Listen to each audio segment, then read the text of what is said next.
what time it is. It's time for the Kevin and Nikee Show on iHeartRadio. Yeah.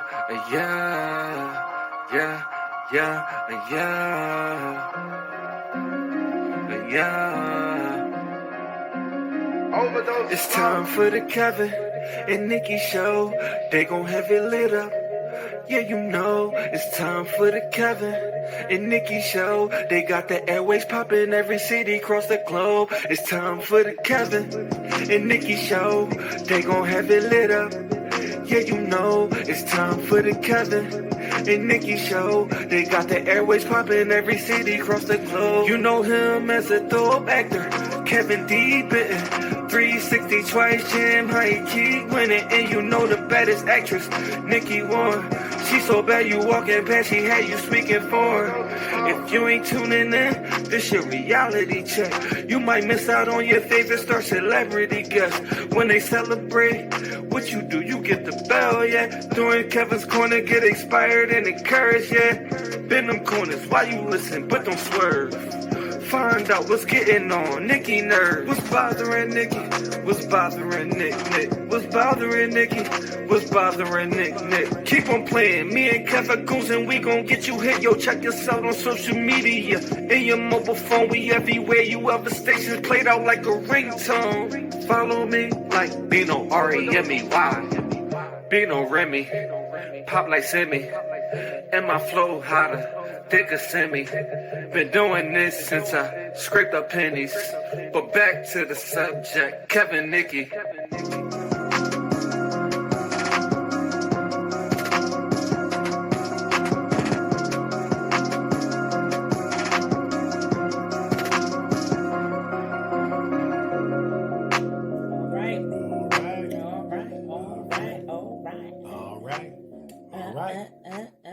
So we are back. We are back for another exciting show, another exciting episode, another exciting flow of the Kevin and Nikee Show on iHeartRadio. You know, and I'm actor Kevin D. Benton, and I'm actress Nikee Warren, and we are back. Baby. Yes, baby. That's it. We back. Yes, baby. And you know. We are back, and you know it like a poet. What's wrong with that? You know it like a poet. Who say that? No, who says, I don't know. And you know it like a poet. I'm a poet. I'm a poet, and you know it. That's what it was. Okay, I got it back. And you know it. It was I'm a poet, and you know it. So anyway, it's always a lot going on in the world. Yes, it is. A lot to talk about. And this weather has been crazy. Yes. Winter has officially kicked in by way of snow evidence. Yes. The roads were horrible. Yes. It was slushy outside. Mm-hmm. I mean, I got stuck in the snow at least about 3 or 4 times. Listen. But it is what it is. It is what it is. But I'm going to tell you right now, baby, I ain't have to worry about that. Praise the Lord. One of my prayers 8 years ago was, Lord, please bless me with a house with a garage so I ain't got to park on the street. And won't he do it? Won't he do it? Yes. I ain't have to worry about, I ain't have to shovel off no snow off my car. I ain't have to do none of that. All I did was pull out and drive off. That's what's up. That's it. That's the ticket right there. That's the ticket right there. Praise the Lord. Praise the Lord. Let me tell you, praise the Lord. But wait, guess what? What's that? It's Christmas. Oh, yeah. It is Christmas time. It is Christmas time. Yeah. Christmas is on Friday. Yeah. Yes, it's Christmas. Yeah, and that's our it. show is today. That's and it. Christmas is on Friday. Yeah. Yes. So actually, as it turns out, by default, yes, this is the Kevin and Nikee Show Christmas edition / Myracle MYRACLE. Hello. On Christmas. Show. Yes. Now we spelled Myracle MYRACLE on purpose, and we're gonna tell you why later in the show. But this is the Kevin and Nikee Show Christmas or Christmas edition, and it's the Myracle, the MYRACLE on Christmas show, and so it's gonna be all about Christmas. Yeah, and you know what? That brings me to one of my favorite songs. What's that? Ho, ho, ho. Open up your door It's Santa Claus, and guess what, y'all? I got something to show. I'm here to bring some Christmas spirit. I got a big bag now. Guess what's in it? Some for the rich and some for the poor. So Merry Christmas and ho, ho, ho. Yes. That's a song. Ho, ho, ho. Merry Christmas, my foot. I'm going to tell you what Santa really put under my so-called tree. But in reality, it looked like a fake Santa Claus to me. Was that it? Nothing but a decorated pole to me. Oh, no, nothing but a decorated pole to me. Yeah, man. And the next verse we can't say is a cuss word in that verse. Okay, yeah. He's like, you big fat whale, you might as well quit. Mm-hmm. Yes. Okay, so we're going to say the next part. All right. So it's a family show. We're going to leave the next verse alone in the name of familyness. Yes. So you can't say that one. But yeah, it is Christmas, man, and I hope you guys are in the Christmas spirit. It's just, it's lights. You drive down the street and there's people decorating their houses like lights. I'm gonna tell you one of my favorite all-time Christmas movies, National Lampoon's Christmas Vacation. Oh, you better my talk main about man, it. Pots and Pans, Chevy Chase. Better talk and I'm gonna about tell it. you. I think Tom Sizemore is in there. Yeah. I'm going to tell you, one of my all-time favorite parts is the whole movie. Mm-hmm. But when they plug up that daggone house and they can see it from outer space, that jaw is funny. And then the other part when they was going sledding, and he was like, "No, you got to spray this stuff on the bottom of the pan." That's and classic. He put that spray on the bottom of that pan. Next thing you know, like a rocket, he flew down that hill. That is an all-time classic, man. That is a classic. That's a classic. That is a classic. I'm going to give you one more. I'm going to give you Home Alone. Oh, I was about to go there next. Home Alone 1. Home Alone 2 and 3 is good. Yeah. But my favorite is Home Alone 1. My goodness. You know what? It's not classic. It's not Christmas unless Home Alone is on. It's not Christmas. Because they're going to play it. They're going to... And, of course, we got the traditional... we'll come back to Home Alone. Mm-hmm. But they got the Christmas Story. Remember that? Yep, a Christmas Story. But Home Alone is not Christmas unless you see that movie. That Home Alone is at the top of my list. Yeah, no doubt. Because Macaulay Culkin, man, he was bad. Man, he was beating them burglars up. I mean, I don't understand why the movie lasted that long. Because after the first 10 minutes of getting bowling balls thrown out the window on your head, they threw tar and feathers. I mean, I don't understand why they didn't quit. I don't understand either. They must really wanted to rob that house. Yeah, they really wanted to rob that house. Absolutely. Man. They really wanted to get inside that house. Yeah, I don't know what they had up in there. Gold? They really wanted to get up in that house. They sure did. But Joe Pesci, and I can't remember the other guy's name. They're funny. Joe Pesci is seriously funny. Yeah, that is a classic. Definitely classic. You can look forward to seeing that every year. Now, we got to throw this out. What? Because it's not Christmas time as well unless we see this commercial. Oh, yeah. Our girl who we had on the show, Helen Chong. It's holiday season.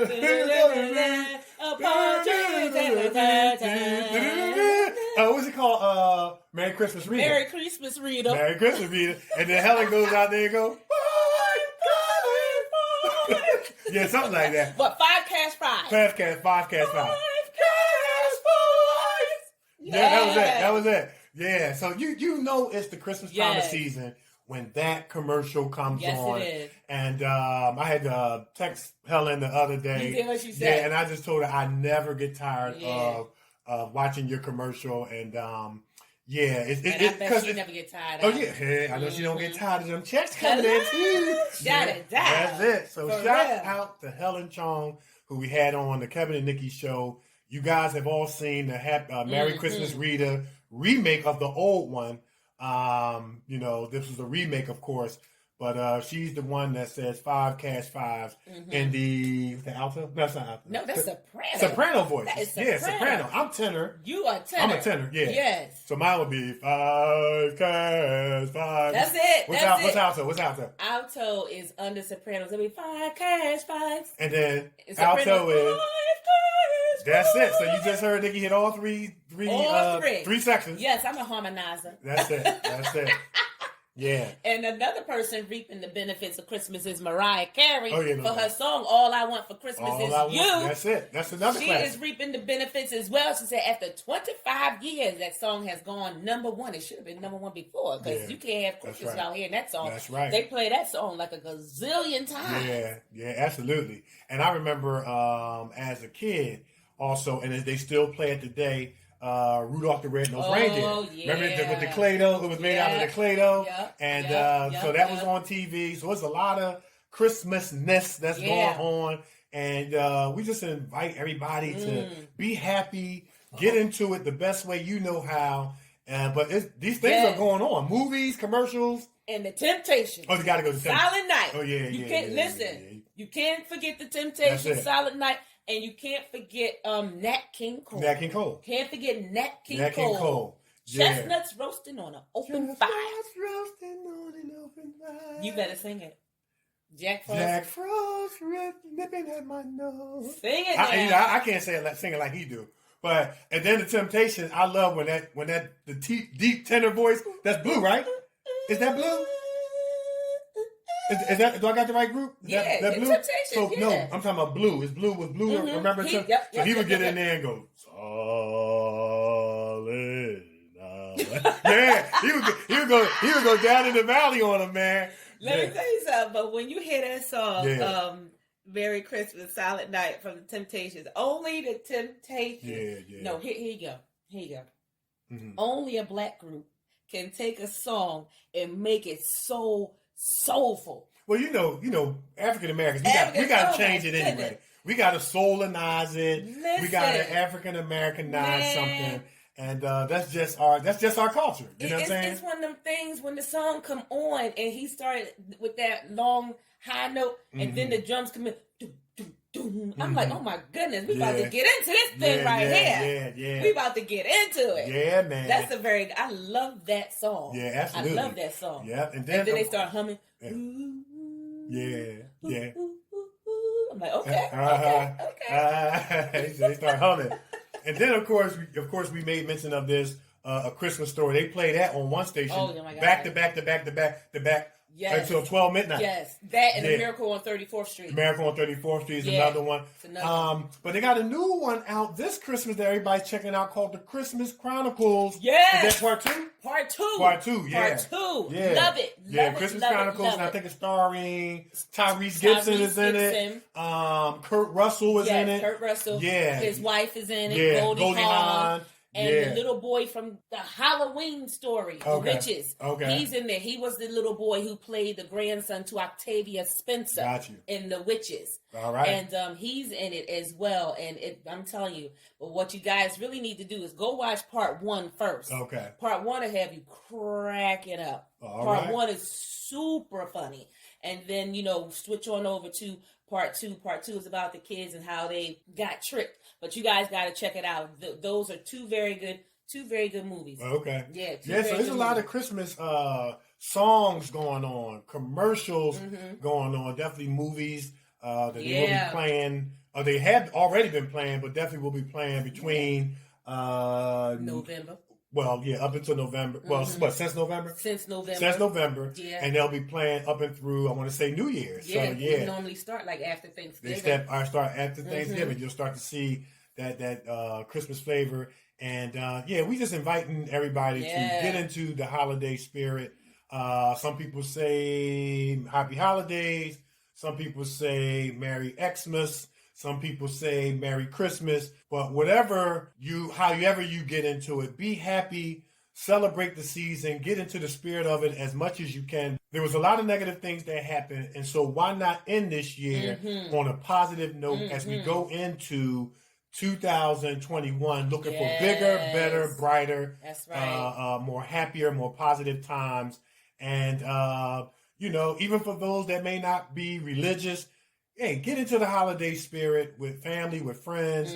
Of course, we say Merry Christmas. We get into the spirit. Hey, we gonna put it out there because this is just who we are. We're not trying to be no fake frauds or phonies. We know that He is the reason for the season. We got to put Jesus out there. That's it. But of course, if He is not your flavor, hey, we still celebrate you for celebrating the holiday season in the way you know how. But whatever you do, grab some happiness and spread some joy. And, hey, get into it, man. Get into it. And also, there is a commercialism about Christmas. We already know that. About the gifts and all this stuff and people charging up cards and all that nonsense. Hey, we going to say, do the best you can do because it's really not about the gift that you give. It's about celebrating the season with the people who are around you. And of course, we definitely want to remember those who were celebrating this time of year last year who are not with us. Especially Our thoughts, our prayers are going out to you and your family around the world. You are in our thoughts. We care about what you're going through. Like Nikee said, I think it was a week ago or two, and what's bothering Nikee? Everybody's not looking forward to the holiday. No. Because grandma might have been here last year. She might not be here this year. Grandpa or mom, dad, you had brothers, sisters, uncle, aunts, nieces that were around the table beginning Thanksgiving, between Christmas, and they're not here this year. And so on a serious note, we want to just let you know that we're making mention of this because the Kevin and Nikee show is thinking about you. Yeah. And do the best that you can to get into the season to find some peace, find some joy, find some happiness.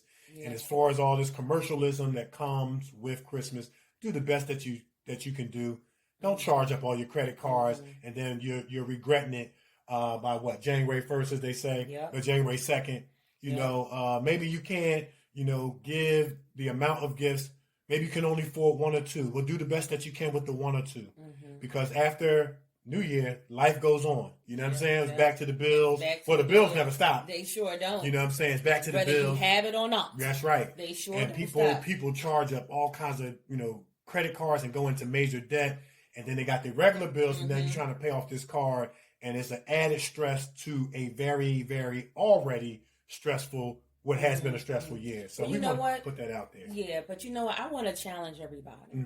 I want to challenge before y'all bite my head off, just listen. I want to challenge everybody not to give a gift.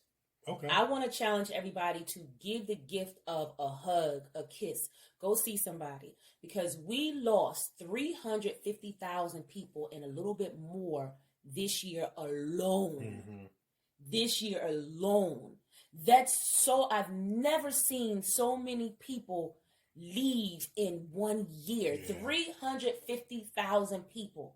No gifts this year. Let's give the gift of love. Let's give the gift of hugging on somebody, loving on somebody. Go see somebody. Hey, I love you. Right. I'm so happy that you are still here. I am so happy. This virus is running rampant and it's taking people out left and right, and 350,000 people are gone. So let's not rush to the store to try and find a gift. You fighting with people over gifts and I saw it first. No. Go and spend time with your loved ones. Get on. As a matter of fact, we can't even do that because we have to do Christmas by Zoom. Right. Because we're supposed to be in the house. The city is shut down. Right. So I challenge people, no gift giving. Let's give the gift of love. Pop that person up on Zoom and let's love on them and different things like that, because people are here one day and they're gone the next, and we've already had 350,000 people gone, and they're still predicting that more are going to leave come February. We're not even here. We're not even in 2021 yet. But they're saying come February, it's going to be 450,000 people that's going to have made their exit. That's too many. That's too many to be fighting over who bought this at Walmart. Right. Let's put that aside. We gotta no fighting over parking spots. Is the snow? We gotta love on people. Put all that aside. Put all that aside, and let's get to the true meaning of what this holiday means. And it's about Jesus Christ, and it's about love. Give the gifts next year. Right. Let's do something different this year. Yeah, I agree. I think that's an awesome challenge. Because it puts things in its proper perspective. It does. It puts things in its proper perspective about, the true meaning of the holiday season, the true meaning of life, period. You know what I mean? Because it's a lot of sadness out here. It's a lot of sadness. Because, you have people who maybe your Thanksgiving and your Christmas wasn't rattled by unexpected trials, troubles, tribulations, pain, problems, and persecution. But there were, like you said, 350,000 people who were, who had loved ones who were. And I think it's an awesome challenge. And, the commercialism and Frosty Men and, Santa Claus. And, we came up under that regimen of believing in that. And then, of course, I don't know if kids listen to our show. We don't want to spoil it. So, yeah, yeah, we don't want to spoil it. So, while you celebrate the Rudolph the Red-Nosed Reindeer and on Donner and Blitzen and Prancer and Dancer and Cupid and Common and who, did I leave out some? I probably Blitzen. Blitzen and all of them and Santa Claus and Frosty the Snowman and all of them and him coming down the chimney and all that stuff. And I know Santa Claus never got stuck in the chimney. How about that? I saw it in the movie, but I never. He's magical. He's magical. He's magical. That's why. Yeah, he stuffs himself and he just comes down with that magic. Yeah. Santa just comes down. But you know what? As we got older, we started to ask questions. How did he get? Don't do it. How did he get in the projects? Because it wasn't no chimney. Maybe he came to the front door, but he could have come to the front door because the elevator was broke. Remember, the elevator was broke. He had to yell outside the window, "Yo, Rail, ring the bell! Come on up, the elevator's broken." So maybe he was taking the steps. I don't know. But we always wondered that in the hood. Or if you like the projects that I lived in, if it was dark, you wasn't coming home, okay? Don't come home after dark. You come home the next day because you don't want to get caught, trying to get in the building. Yeah, that too. And then we couldn't figure out, when the lights was out, when we got up in the morning, there was gifts under the tree, but Santa Claus didn't turn on the lights. So we was like, well, why did he turn on the lights? He left the gifts. So we started asking questions. He's magical. Well, he could have magically turned on the lights that was cut off by the electric company. He got a flashlight. Okay, for real. Okay, Santa, how about you give us the gift of light? Yeah, we need some lights instead of candles this year. You know what I mean? So, yeah. So, because I know some kid in the projects is answering that question. You know what I'm saying? More project stuff. Wait, in New York. Yeah, high rises are in New York. Okay, fine. All right, but in Philadelphia, they tore all them down. Yeah, they sure did. Yeah. They tore down all those.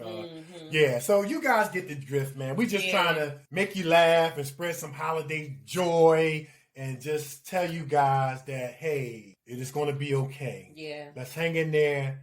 Let's keep plugging one day at a time. And as they say in church lingo, let's hold on and see what the end's going to be. Right. But as we go into this new year, man, we anticipate it being a lot better than this year we had with all this COVID-19 and all this old stuff. And so, yeah. And listen, and to your point, I saw a post on Facebook where the door had 2020 on it, and this little boy was pushing the door open with a broom and peeking in, trying to see what 2020 was going to bring. He was scared to open the door, open the 2021 door. So he pushing the door open, he peeking into 2021 to see what's in there first before he go in there. Yeah. Because that's how it's going to be for a lot of people. It really is a high level of uncertainty, and there is a high level of concern and perhaps maybe fear and anxiety. And so, we just want to just comfort people in the best way we can, man, and encourage everybody the best way we can and things like that. But so, I mean, is your movie of the week going to be a Christmas movie? My movie of the week is going to be a Christmas movie, and it's also going to be Myracle. Okay. Myracle with Chadwick Boseman and Viola Davis. That thing took and dropped on Friday, and let me tell you, it was fire. Okay, all right. That movie, that is the last movie, Kev, before Chadwick made his exit. And that movie was so good. Okay, I'm going to have to check that out. So good, man. Yeah. Let me tell you, we lost. Oh, my God, man. This man right here. Wow. Yeah. This man here, if he was alive today and he said, I got a master's class, my behind would be the first student. Yeah. He puts everything in. And he don't hold nothing back. Yeah. Oh, he's so good. And the thing about one of the things I loved about Chad, man, you could tell that he was a student of his craft. You could tell he did script analysis. You could tell he did character development, of course. And he could look the same, but every character will be different. Yeah. You know what I mean? Every character. And he had those accents down. Yes, he did. And we talk about this all the time, Nick, how I love what I call those pre-line gestures or behaviors before you say your line. That really just brings out the character, brings out the scene, and it's that action or reaction that you do before you say your line. You just don't jump right into your line just because the other actor said their line. Absolutely. I'm going to tell you who's another person that is excellent at doing that. I was watching an old movie y'all guys are familiar with. Then I want to get back to Chadwick Boseman because I don't want to get off that. Stomp the Yard. I'm going to tell you who's excellent at those dramatic pauses. And when she's having a conversation with an actor, she don't just say, you say your line, I say my line. You say your line. She sits there and gives the reaction, gives the emotion. Megan Good. Oh, yeah. Stomp the Yard. Oh, yeah. Scenes with her, Columbus Short.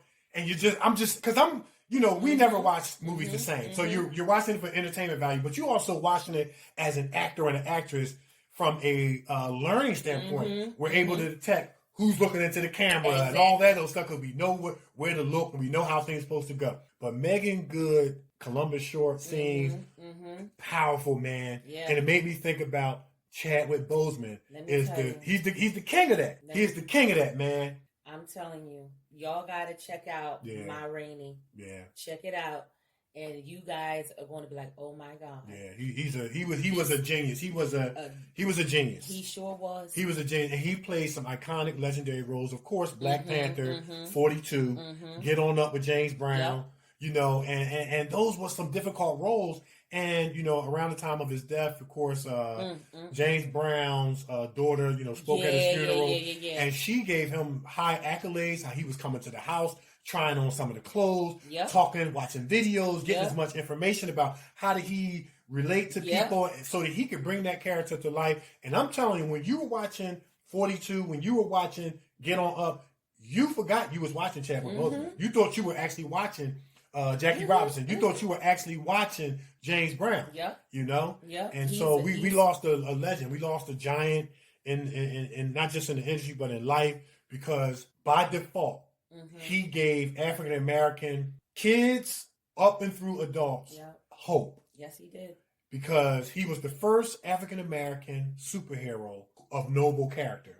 Black Panther was a king who had no flaws. Right. The other African American characters that we had, you had Spawn. He went to hell to try to reconcile how he can get his white life back and all this stuff. You had his Hancock was a drunk. You know what I'm saying? He couldn't fly straight to save his life. He was a drunk. Yeah. Whatever black characters we had. Black Lightning was cool. He was noble. And Meteor Man. I don't know what his problem was, but Black Panther was a flawless character of African American descent. He was noble. He was a king, and it encouraged kids all the way up to adults to see our representation in that positive light on that big screen. Yeah, and let me tell you this: I had it just popped up and it caught my attention. I saw the trailer to Black Panther 2. Oh yeah. Baby. Don't spoil it. Don't spoil it. Listen, don't spoil it. I'm not going. Y'all better go on YouTube. Okay. And you better check out this trailer. Listen. It's fire. Yeah. I'm trying to tell you, the theaters need to open back up next year. Okay. Because I need to be in the theater to see this movie go down. I mean, I'm at the theater on the opening night. I got you. It needs to be at the theater because from that, did you see the trailer? I didn't see it. I'm gonna go check it out. I don't want to spoil it. We just want to encourage everybody to go watch it. Go watch that trailer on YouTube. Okay. Man. All right. Man. All I'm going to say is, Lord, have mercy. I got you. That's it. So, well, and with all that being said, we got a few adventures. Yeah. It is now time for the many adventures of Kevin and Nikee. All right. Listen, I'm gonna go first, right? Yeah, you always go first. Go ahead. Listen, man, I've been working out, hitting it, and I am liking everything I'm seeing. I cannot wait. I'm gearing myself up because we got to take new photos next year. So I'm gearing myself up to take these new photos next year. Full body shots, different things like that, head shots and stuff like that. So I'm getting myself ready to take new photos next year. And with all the filming and different things that we got going on next year that we couldn't do this year, the camera adds pounds onto you. Yeah. So you want to kind of slim it down so that when the camera get a hold of you, you look just right. Yeah. So I have been working out like crazy, and I am coming down, and I am loving it. I've been getting compliments and different things like that, and I'm just so happy with the results. And I'm still working. Mm-hmm. I'm still working. I've been working with Jay, Crystal's husband. I told you last week, I've been working with Jay, Crystal's husband, from last week, and he was telling me, he got me doing some different things too. And, different weights, to lift and stuff like that. And I'm telling you, one thing you don't want to do is have bad photos. Yeah. You don't want bad photos. You don't want bad headshots. Get your hair right. Get your makeup right. Get them lashes. Get your nail. Everything got to be right. Because when you send your headshot out, people are going to cast you or even recommend you based off of what they see. Yeah. So you got to look the part. You have to invest in yourself by working out. I know the gyms are closed, I know, but you can do stuff at home. So, Jay was telling me some stuff that I can do at home, to get ready. And I'm telling you, I'm doing everything.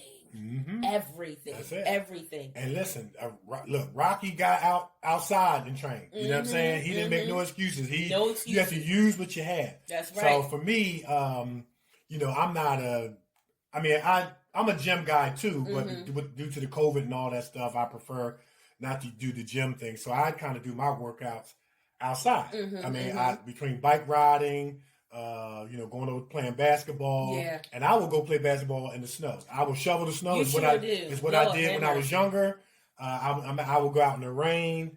Running steps is another one. Running sprints is another one. So there's lots of things you can do inside the house. Outside the house to be in that mode where you're just going to say, I'm not going to make no excuses. I'm going to, get it together. And so, but you want to definitely do it, for good health and good strength reasons. And then any endeavors that you might be involved in. For us, it is acting. You want to try to look as fit for your frame and as fit for you. Exactly. So you can try to look healthy and get that role. And as Nikee said, those those headshots, those full body shots, man, you want to look fit as possible. So that's and you want it to become a normal habit of life. You want to be a normal habit of life. My other adventure, I had the privilege of being on set with Miss Bridget Smith. And for those who don't know who Bridget Smith is, she's Philly born Productions. We had her on the show. She is the writer. Mr. Mike Walsh is the writer of Snow Babies, right. Seven Secret, Retaliators, which is forthcoming, and we're gonna have to have her back on the show to talk about that one. Yeah. And the other movie that we were filming this past Wednesday called Finding Christmas, and it was a very very fun scene, very very fun scene. Taj is in that, right? I'm not sure. He wasn't in the little one. I'm not sure. He might be in the movie. He wasn't in my particular scene. But listen to this. It was such a fun scene. It was a fun scene. It was cold as hell. It was cold as hell. We was outside, and it was a fun scene. Yeah, we were outside. Oh Lord. So I don't know if I can talk about the character I was portraying just yet. Okay. But there's an IMDb page up, so people can go to the IMDb page. Okay. But I got to tell you, man, this was one of the funnest scenes that I've ever filmed, because I don't know if y'all ever heard of a guy by the name of Joe Conklin. Joe Conklin is a Philly comedian. He does acting, but he does impersonations. Okay. And what I'm going to do is I'm going to reach out to Miss Bridget Smith and see if we can get him on the show. Okay. He does impersonations of Jack Nicklaus. Yeah. Charles Barkley. What? Harry Chickless, who's the former announcer of the Philly, the one that said, and the Philadelphia Phillies are the champions of baseball. Oh. Well, he does it a lot better than me, because I'm messing it up. But we got to get Joe Conklin. Okay. Joe and a couple other guys was the life of the set. They were the life of the set. Nice, I mean, they kept everything funny. Nice. They kept everything light. And I'm going to say this about Bridget Smith and her production. They run a first-class production. Oh, yeah. They are first-class people. Yeah. They run a first-class production, and it was just so much fun. Nice. So I was on set filming that, And I've been fortunate and blessed to be in at least about maybe 3 or 4 of their projects. And those are some good people that if you get a chance to connect with, you want to connect with. So that's it. Other than that, Nikee and I, we're always staying on our lines, staying on our grind, always trying to look how we can make our show more worldwide than it already is worldwide, and trying to enhance our brand. And all right. Okay. All right, so we gonna take a break? Yep, we're gonna take a break, but before we do, man, listen. As we made mention earlier in the show, we're gonna keep the Christmas flow going. Yeah, Lord. We talked about how it is the Kevin and Nikee show, Myracle on Christmas, and that's MYRACLE. Listen, our special guest is a singing phenom. Listen. You have seen her on one of the most known shows, singing reality shows on TV today. Yes. She's a singer, songwriter, she's inspirational, she's an actress, transformational speaker, and get this, and we're going to talk about this part, because this is probably one of the most important parts. She's an utmost domestic violence survivor who uses her gift, talents, and ability to empower and uplift. Please don't go nowhere. You're going to want to hear this. It's going to be powerful. It's going to be encouraging. It's going to be inspirational. It's going to be motivational. It's going to be informative. It's the Kevin and Nikee Show on iHeartRadio. We are everywhere. And we will be right back. That's my other Christmas. Shake your hand, shake your hand. Hang on a mistletoe, I'm gonna get to know you better. This Christmas.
Satisfy your sweet tooth with some tasty treats from the Brownie Shop.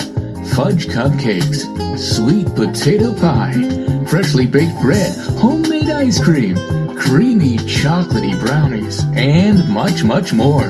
Check out their full menu on Facebook Brownie Shop or Brownie Shop 2019 Instagram. Get your next dessert from the Brownie Shop. Your sweet tooth will love you for it. Urban Elite Beauty LLC is an online urban beauty supply store that serves both men and women in urban communities. Our goal is to provide quality beauty solutions for our culture and community. Most importantly, we want to instill in our friends the importance of loving thy hair, loving thy skin, and to love thyself. Check us out on social media on Facebook at Urban Elite Beauty, on Twitter at dbenton71, on Instagram at urban_elite_beauty, and for more information, go to our website at www.urbanelitebeauty.com or email founder and CEO David Benton at dbenton@urbanelitebeauty.com or call 609-217-5292. Check us out and see what the Urban Elite Beauty experience is all about. All right. We are back. Yeah. We are back. Yes, all right. Lord. All right, so are we ready for our special guest? Yes, we are ready. Listen, our special guest is an R&B pop inspirational singer, songwriter, actress, transformational speaker, and utmost domestic violence survivor who uses her gifts, talents, and abilities to empower and uplift. Our special guest was one of the top contestants of season 17, The Voice. Yes, and has traveled the U.S. and other countries singing songs she has written and or singing backgrounds for legendary artists such as Toni Braxton, Earth, Wind, and Fire, Kashif, and a plethora of other notable artists. Our special guest has been an actress in national commercials such as Prego Sauce, Love That Splatter, and other commercials as well. She has also acted on sitcoms such as The Marlon Wayans Show and other TV shows, including films and stage plays. Our special guest has been featured as an artist on TV One's Unsung for the Kashif episode. Yes. Our special guest has written jingles for radio commercials, written songs for TV shows such as The Wayans, and has been featured on movie soundtracks such as Marriage Chronicles and My Sister's Wedding. And last but not least, our special guest has released a Christmas music project entitled Myracle on Christmas, and that's MYRACLE on Christmas. And all the music that is being played on the show today will be songs from her newly released Christmas album. So who are we talking about? Yeah. None other than Miss Myracle Holloway. Yes. Yep. How you doing? I am amazing. I am really great. I hear you. I hear that. I know you're You right know what about I thought she was going to say? What's I that? am rich. Oh, well, that wouldn't have been bad either. That wouldn't have been bad to say. I thought she was going to That's say right. it. That's it. I am rich, baby. That's it. Yes. That's awesome. But I am in spirit. Look. There you go. Oh, it's coming, honey. There you go. That's It's it. coming. That's what And they say. I'm pocket. Yes. That'll count. That's right. You keep hitting that soprano. It's coming. That's what's up. Yes, Well, yes. yeah, awesome. So before we start, we always like to begin by thanking our special celebrity guests for coming on the show, taking time out of your busy schedule, especially during this holiday season. We know it can be a rat race. So thank you so much for, coming on the show and sharing with us and our listeners around the world. And we really do mean that we're honored to have you on the show. Yeah. Thank you. I'm glad and honored to be on the show as well. Okay. All right. Yes. All right. So we're going to jump right on into it. Yes, we're going to jump right on into it because you are an R&B inspirational singer, songwriter, actress. You're a motivational speaker. I mean, you got so much going on. You hear that soprano? I'm just... She auditioned. Nikee will audition. Every time we have singers on our show, she start auditioning throughout the show, so don't pay her no mind. Anyway, go ahead. That's okay. She's throwing in her audition to kind of just here's a little note. That's right. And here's a little note for you. Okay. Let's start with singing because You sound amazing, and I knew you got them pipes from singing as a child. So tell our listeners a little bit about how you got that singing bug, as we call it. So it started with my great grandma. My great grandmother. She was a singer, songwriter, and then my grandmother, she sang with this group called the Honey Drippers. You can even YouTube her. She's on YouTube, Honey Drippers, and she was the lead vocalist out of the ladies. And then my mom, she sings. My aunt sings. My whole family sings. Mm-hmm. Well, kind of. Okay. Kind of. My sister and my brother, they don't sing. Okay. But I got it. Got passed down from my great grandmother to my grandmother to my mother, and then to me. Okay. Nice. So yes. Nice. Okay. And just so that's where the singing came from. I grew up in a home where there was always singing. Yeah. If you have a family that sings, the happy birthday is just not going to be happy birthday. Everybody's going to hit the harmony. Yeah. Somebody's going to find their part. That's it. Yeah. So, that's awesome. That is awesome. That's very powerful. Yes. Yeah, I won a Grammy for singing in the mirror. You know what I'm saying? Oh, Lord. So no, I was just saying. No, that's not my calling. But anyway, so who were some of your inspirations?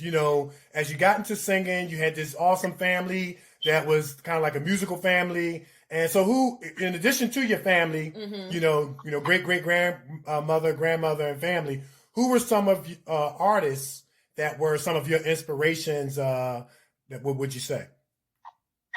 So when I was a kid, I really liked the Winans. Okay. I like the Winans, Yolanda Adams. I love Yolanda Adams. Of course. CeCe Winans. There was something about she just had that all her voice. Yeah. And Donny Hathaway. I didn't start listening to like Donny Hathaway until I became like around 20 years old. I discovered Donny Hathaway. I didn't even know about Donny Hathaway, but I fell in love with his voice. I always loved Stevie Wonder. Whitney Houston, she was my all-time favorite. Like, what singer doesn't say Whitney Houston? Like, you just have to add her to the list of amazing singers that inspired singers. So Whitney Houston was definitely a big one for me. Nice. I couldn't really listen to secular music. Mm-hmm. So my family allowed Whitney Houston and then Michael Jackson. Okay. But Whitney Houston, when I heard her, when I first heard Whitney Houston, I can still remember to this day. It's so vivid, it's so clear for me. I was on my skates, went to the store to buy some candy, had my little paper sack bag, and I was skating. And when I heard Whitney Houston's song, "Saving All My Love for You," I dropped my bag. I was like, "Who is this?" And when I found out who she was, I was just so in love with her voice. Absolutely. It ain't never been nothing like her since, man. I don't think anybody has sang the national anthem like Whitney Houston did. And then she met Bobby, and then she started singing, "We have nothing in common," right? Oh no, it was something in common, right? You get on my nerves. Oh, I'm sorry. We got something in common. I'm sorry. Something in common. Okay, I thought we got. Change this song like that. Well, I don't know. My bad. Y'all are family. I see you about to cut up on the show. So that is awesome. That is awesome. Yes, and then and okay, I gotta ask. All right, your mama sing, your grandmama sing. You sing. Any sing-offs going on in the house? I know it's some sing-offs going on in the house. Around the holidays, too? I know it's some sing-offs going on in the house. Well, not too... Well, because my mom's sister, my aunt, she sings. Not too much like that. Not too much. Okay. My grandmother, she passed. My grandmother, she's not here anymore. But It was. Okay. It would be singing going on in the house, but not too much anymore. Not too much. So y'all wasn't trying to get together to see who can hit this note better than whoever can hit the note. Y'all wasn't doing none of that. Nah. No, it wasn't like that. But it's so funny. My mom, she tells me that when I was little, she said I could not hold a note, and I still tell her to this day, what? I could always sing. She said, no, baby, you couldn't hold a note. You just one day started singing, and you started singing in tune. But you did not used to sing in tune. Wow. I was kind of offended. I was like, what? But I just don't remember that. She said, I don't remember that at all. She was like, I don't remember that at all. I sing in tune. I'm always on my notes. Okay? I'm always on my notes. That's it. Yeah. You want to hear it? That is awesome. Now, we want to talk a little bit about, you was on season 17 of The Voice. We know it's a long, drawn-out process. You did a fantastic job. Yes. Now, Thank you. we can say this because it's our show. That's right. You got robbed, in our opinion. Yeah. Yeah. So we're going to say it. You didn't say it, we said it. In our opinion. So, in our opinion, well, congratulations to the winner, of course. And we're not being sore losers. But, as people who are in the entertainment business, we know that there's sometimes some other factors that go into decision making, and we'll just leave it at that. Yeah, but we know some thievery going on. Yeah. But you did a fantastic job. Yes, you did. If there was any contestant that was the people's champ, it was you. Yes. Yeah, it really was you. Yeah, you were the people's champ. And sometimes walking away with that moral victory, sometimes that is just, maybe it's not as rewarding as winning, but you can walk away saying, hey, I did my best, I gave it my all, and I touched lives. Because that was what was most important. Like when you sing, you're singing from your soul. That's right. You're singing from your pain. I can hear the pain in there. She's singing from them collard greens and cornbread, baby. That's that down south singing right there. That's it. Okay. And we've shared this on the show that when you see somebody accomplished, the first thing that comes to my mind is like just listening to you, and if anybody got any wisdom, got any discernment, you would say that young lady been through some stuff. She's been through some stuff because she's singing from her heart. She's singing from the depths of her soul. She's just not up there entertaining. And in the process, you were touching lives. So how does the voice, as much as you can talk about, how does it start? I know it's like a long, drawn out process from the audition to actually, talk a little bit about that. How was it? Yeah, so before you make it on to for the blind audition, there are a couple of auditions before that. Okay. So, and how I even got on the show, a casting agency, they found me on Instagram. Wow. They DM'd me. Wow. They found you. Turned down. Nice. Yeah, and I turned it down. I was like, nah. I said no because I felt like, I've been here before, and I thought it was going to be like those kind of cattle call type of auditions. And it was a private audition. So, but I told her no, and I DM'd her back and told her I was going to do it. I changed my mind. So thank God that opportunity was still there. Right. And so I said, you know what? I really believe, I know it was God that just spoke to me in my spirit and just said, hey, give it one more try. There you go. So I auditioned. I was living in Tulsa, Oklahoma at that time. So the audition, this one was in like Kansas. Okay. So I could drive there. So I went to do that audition and made it past that audition, had a second audition where they flew me to LA and you sing in front of the executives of the show. And you share your story.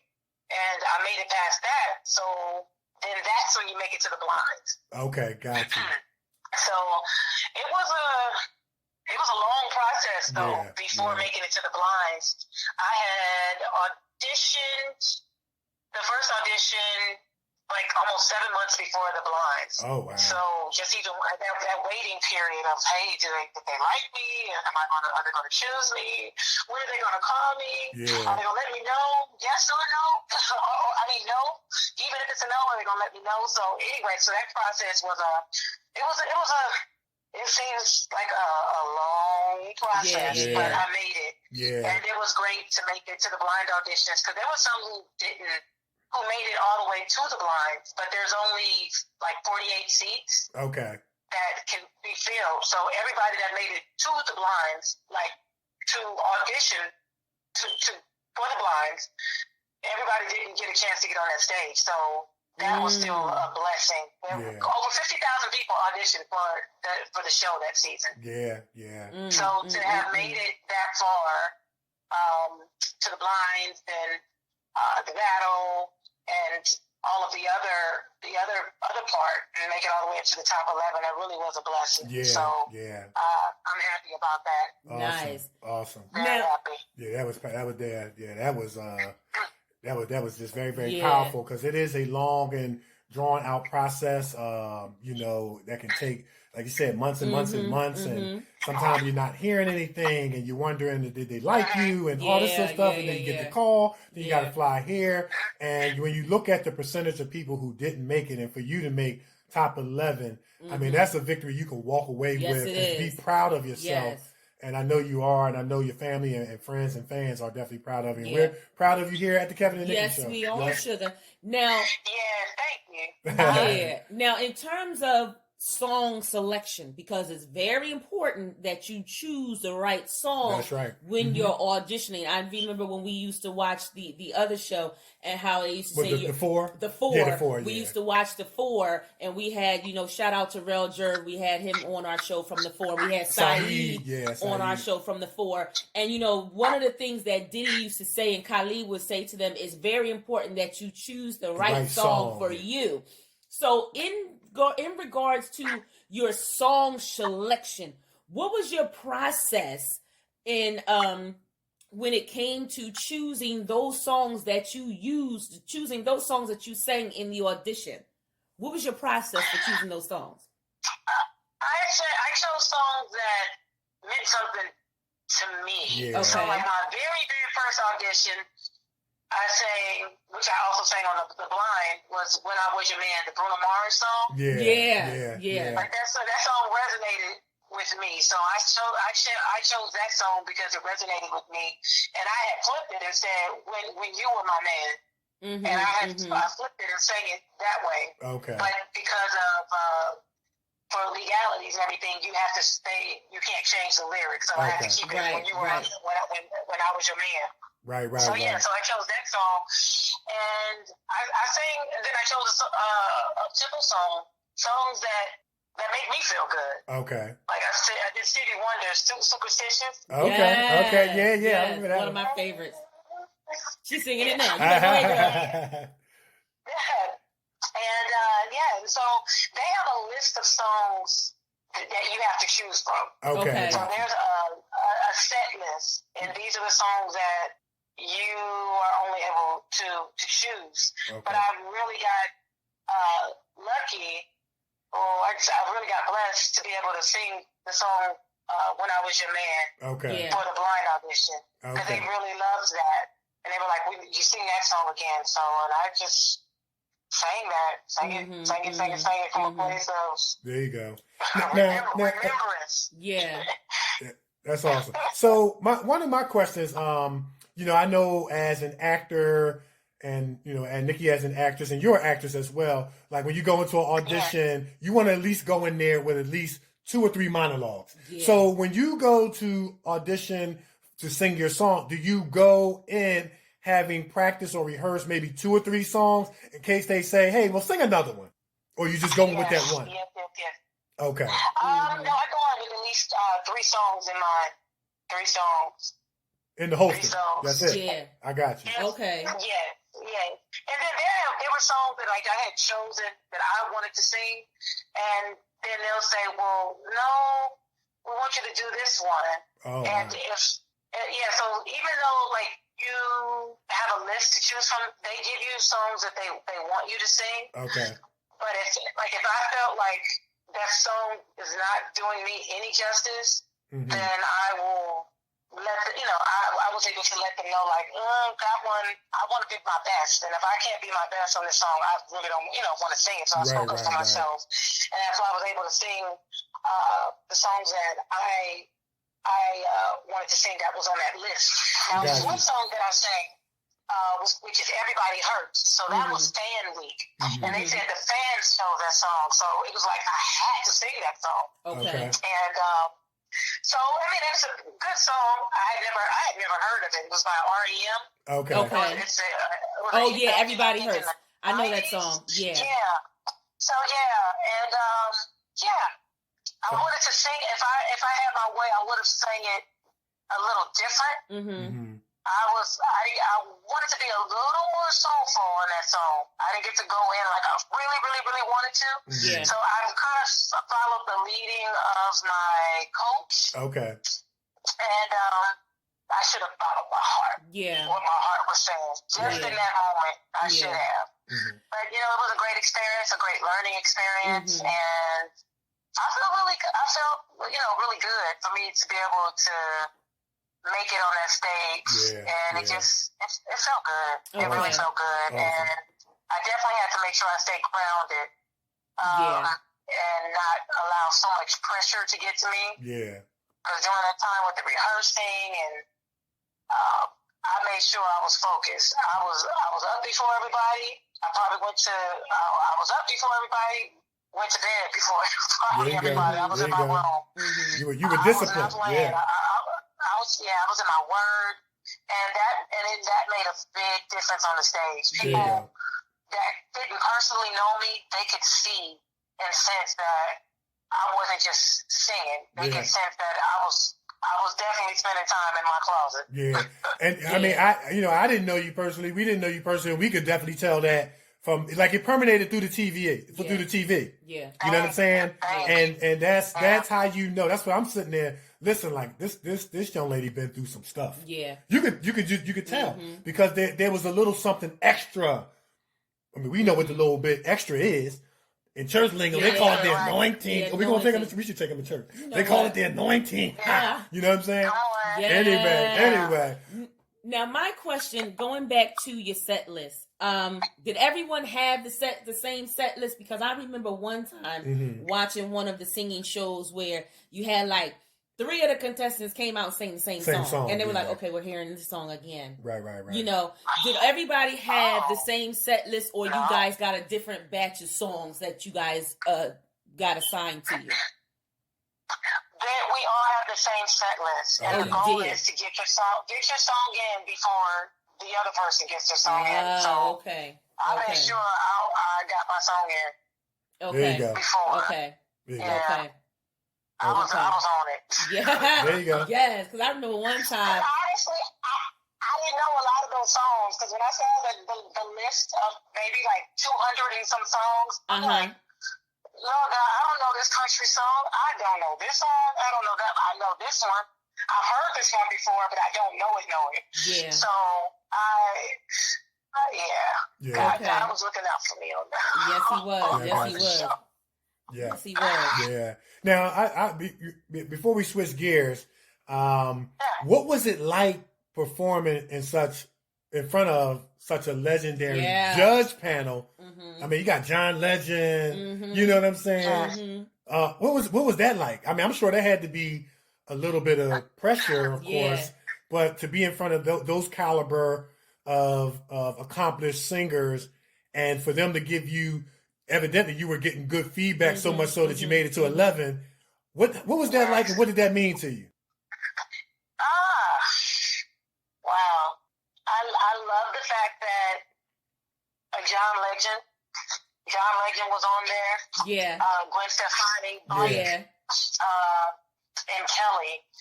John, he gave me feedback. He's a tough cookie, though. I can look at him and tell. I know. He told me, he was like, I love your tone, but he's like, I want you to give me more. He's like, I need more. Okay. And he told me that a lot, that he wanted more from me, and Well, how much more did he want you to give? Because from what we can see, you was giving a lot. But anyway, go ahead. I'm sorry. That's just our They conversation. just want you to like They feel just want it. you to go in a little more. And Okay. I love this show. And sometimes I feel like as African American, we have to sometimes do a little more. Okay. Yeah. Yeah. It's true. Let's be true. Yeah, sometimes like we have to go in a little harder. Right. Because they're used to us, and real big voice and everything like that. So, but I took what he said as constructive criticism. Because it did make me go in even more. Yeah. I had the opportunity for him to stand up when I was singing. I was like, what? John stood up? Yeah. When I sang You Are So Beautiful, that was my song that I sang against, I can't even think of his name, Shane. I think his name was Shane. Yeah. Because that was like my last chance song. And I sang like that was going to be the last time y'all was gonna ever in your life hear me sing again. I got you. Right. I got you. Right. But you know what, Myracle? I think every time you sang like that though. Mm-hmm. Like you like in basketball, it's all about. You hear the players say, "Hey, I left everything out on that court." Mm-hmm. You left everything out on that stage every time you sang. At least that's what permeated through the TV. You know what I'm saying? I did. Yeah. I did. Yeah. And Blake Shelton, she's the one who turned around first for me. Okay. Mm-hmm. And then Gwen turned around, and she gave me a lot of good feedback. She was saying she kind of felt intimidated. Mm-hmm. Oh yeah. Wow. Because she's like, what can I do? Like, I don't even know what to really tell you. Right. Because you sing really well and everything. Yeah. And but there were times where I did feel just a little nervousness. Okay. Around John Legend. Mm-hmm. And that's why I'm so glad I had that experience, because now moving forward, like I don't have to have that type of feeling. Yeah. Because you like, I performed in front of Gwen and John. You know what I'm saying? I already did it. You know what I'm saying? You know what I mean? So you done been there, done that. Right. Yeah. Absolutely. Right. Yeah. That's powerful. Right. And just to whoever is, to all who's listening right now, we as I speak for myself as a singer, you're being confident in yourself as a singer, but then there's those times where you have to catch yourself, because if you get so caught up on what everybody else is doing, then you start, am I good enough? Am I, comparing yourself to, if somebody's singing like this or singing like that, you have to be able, and I have to constantly remind myself that, like, I have to stand in my own power. That's of right. the voice that God gave me. He gave me this tone, this sound for a reason in this season, and my sound and tone is a healing sound and a healing tone. And I have to remind myself of that. I don't have to be, doing all of those acrobatic stuff. Yeah. Just sing and be authentically yourself. Be authentic and be true to who you are. That's right. Exactly. That's it. Exactly. That's it. So that's why, like when I was on the show, I made sure that I spoke to the other contestants and everything. I was friendly and everything, bubbly, but I would go into my room, because and I didn't talk on the phone much at all. There you go. Doing these kind of shows like that, it's almost like when you're training for the Olympics. You have to tune so many things out. Because one thing can just get you off track. Right. And then it's time for showtime, and you get up there and you got all this stuff in your head. So I made sure Okay. Awesome. Well, let me ask you. Well, let me ask you this. You made it all the way through to season 11, and season 17. I'm sorry, season 17. Number 11. Okay, and we got to get this thing right. You know what I'm saying? Yeah. Season 17. Okay, season 17. You made it all the way through season 17, and they liked you and different things like that. Did any of them reach out to you just to do just a little bit of recording with you? Because I remember watching the 4 and the young lady Javaya, they reached out to her and had her sing on the Aladdin soundtrack, the new one with Will Smith. but she didn't win. I know. But they got her for the soundtrack. So are you getting any opportunities, soundtracks, and different things like that? You know, stuff like that? I think, well, they haven't reached out to me, but from being on the show, opportunities opened up where I sang on this show. I was asked to be on this show, do interviews. But as far as them reaching back out to me, no. Oh, okay. No. Okay. I wish that would have happened. I sure would have, Yeah. John Legend, if you're listening, I just wanted to do a duet with your brother. Yeah. Well, look, you know what? That still can happen. We look, we putting stuff out in the atmosphere. Yo, John, if you're listening, you end up listening, give her a call, man. Yeah, because you know what I mean? I would think it's good. You know what I mean? Hey, you didn't win, but I just want to. Now, Will.i.am, if you heard what he said, he and we grew up in the same area. Okay. We grew up. I'm originally from Los Angeles, California, and I grew up in an area called the Jungles where they filmed Training Day. And and so he grew up in the same area, went to the same high school that I went to. Different, a year different for me. And he was like, I made it, and and she should be where I am. Like he was saying, I'm, talented. I was hoping to connect with him after the show was over and everything. And, I still believe that could happen. Yeah, so. Absolutely. Yeah. I just think that's. Oh, yeah, no doubt. The delay doesn't mean denial. So, you sowed some great seeds on the show and, you're worldwide known. And it doesn't mean that something isn't on its way. You never know when your name might be on somebody's desk right now that might be getting ready to call you futuristically. And of course, that's where faith comes in and continuing to prepare and things like that, which we already know you're doing. And so, hey, look, that's awesome. So awesome stuff.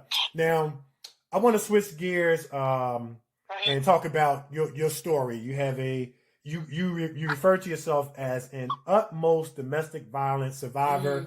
And, I kind of look at it like, hey, we kind of got through the preliminaries to get to the story. So that you can tell your story of inspiration. I mean, it definitely wasn't inspirational going through it, but I know it's going to help somebody because they're looking at your life now, what you're doing on The Voice and with your music, and it's going to give somebody hope. And you're very active in the community. You have a foundation. And so we're just going to give you the floor to share what you want to share about your experience, about your foundation, and how you're helping women and people who have endured the same thing. And even before you share, we just want to give you the bell for being a champion, for being a survivor. And we want to give you the bell. Yes, she's a champion. Thank you. Yeah. So I grew up in a home where it was domestic violence going on. My father was very abusive to my mom, and my mom, she was 17, and my dad was 30 something. So go figure. Number one. So, and my mom was 17 when she had me, and my father, he was very charming, such a charming, handsome guy, looked like Marvin Gaye. People always told me he looked like Marvin Gaye. But anyway, he wasn't the nicest to my mom. He was always nice to me because I was he just loved me.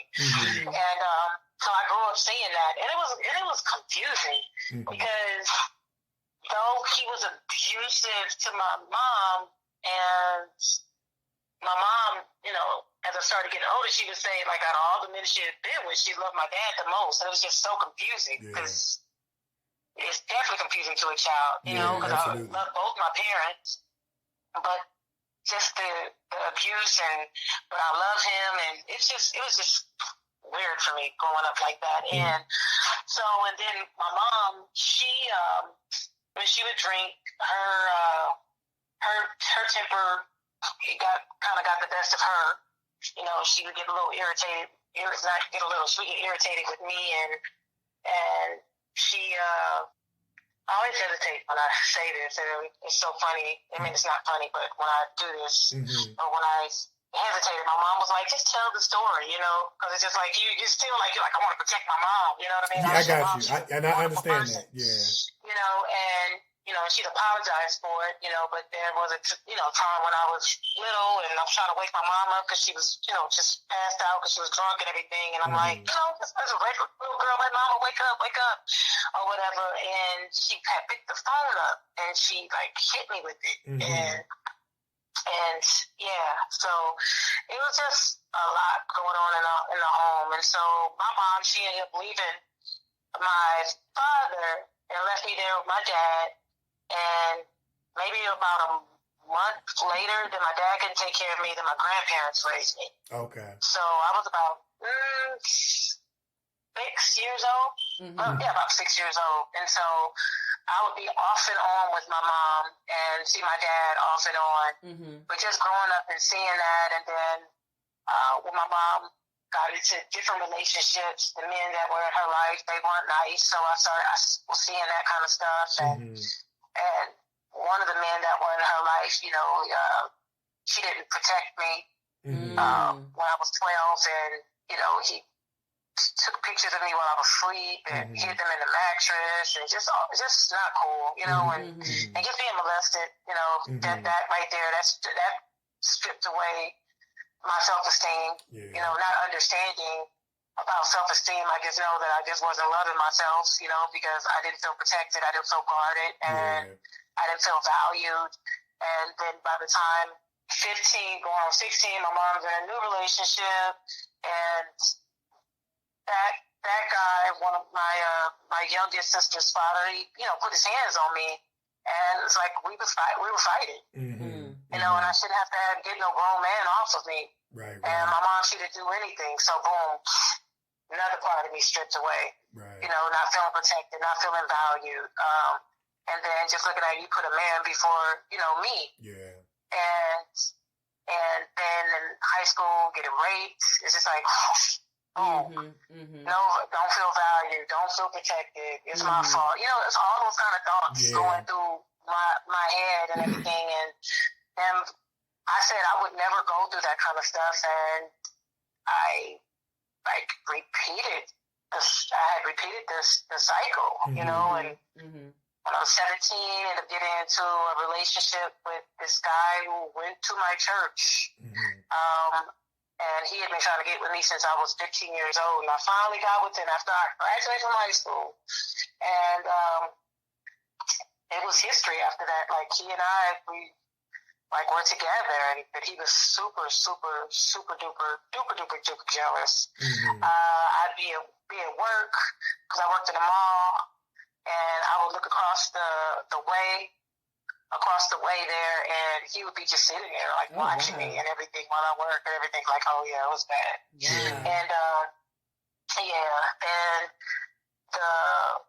our first physical encounter that we had, where he put his hands on me, was when I was at his grandparents' house, and he was just so, like, disrespectful, and I just wasn't used to that, you know, especially not your grandparents and everything. So after he got through talking to his grandmother I was talking to, we were in the room, and I was, you know, like, why do you talk to your grandmother like that? And I don't know, one thing in the conversation it led to another, and next thing I know, I was on the floor. Wow. And I'm holding my face. He's like, oh, I'm so sorry. Just real quick. I'm sorry. You know, I didn't mean to do this. Yada, yada, yada, yada. I didn't mean to do this. And I forgave him. But that one time that led to many more times, and it just got worse. And it just got worse. And I didn't know anything about any kind of drugs or anything. Like, nothing. I was just a church girl. That's a church girl. So he introduced me to substances, and, you know, and talked me into dancing, and, you know, a lot of other things lead to other things, you know, when you're in that life. And I'm just so grateful and thankful. Oh wow. Yeah, man. That's that. I mean, God, he protected me. He covered me. And just all the stuff that I have experienced, like, it's just like this.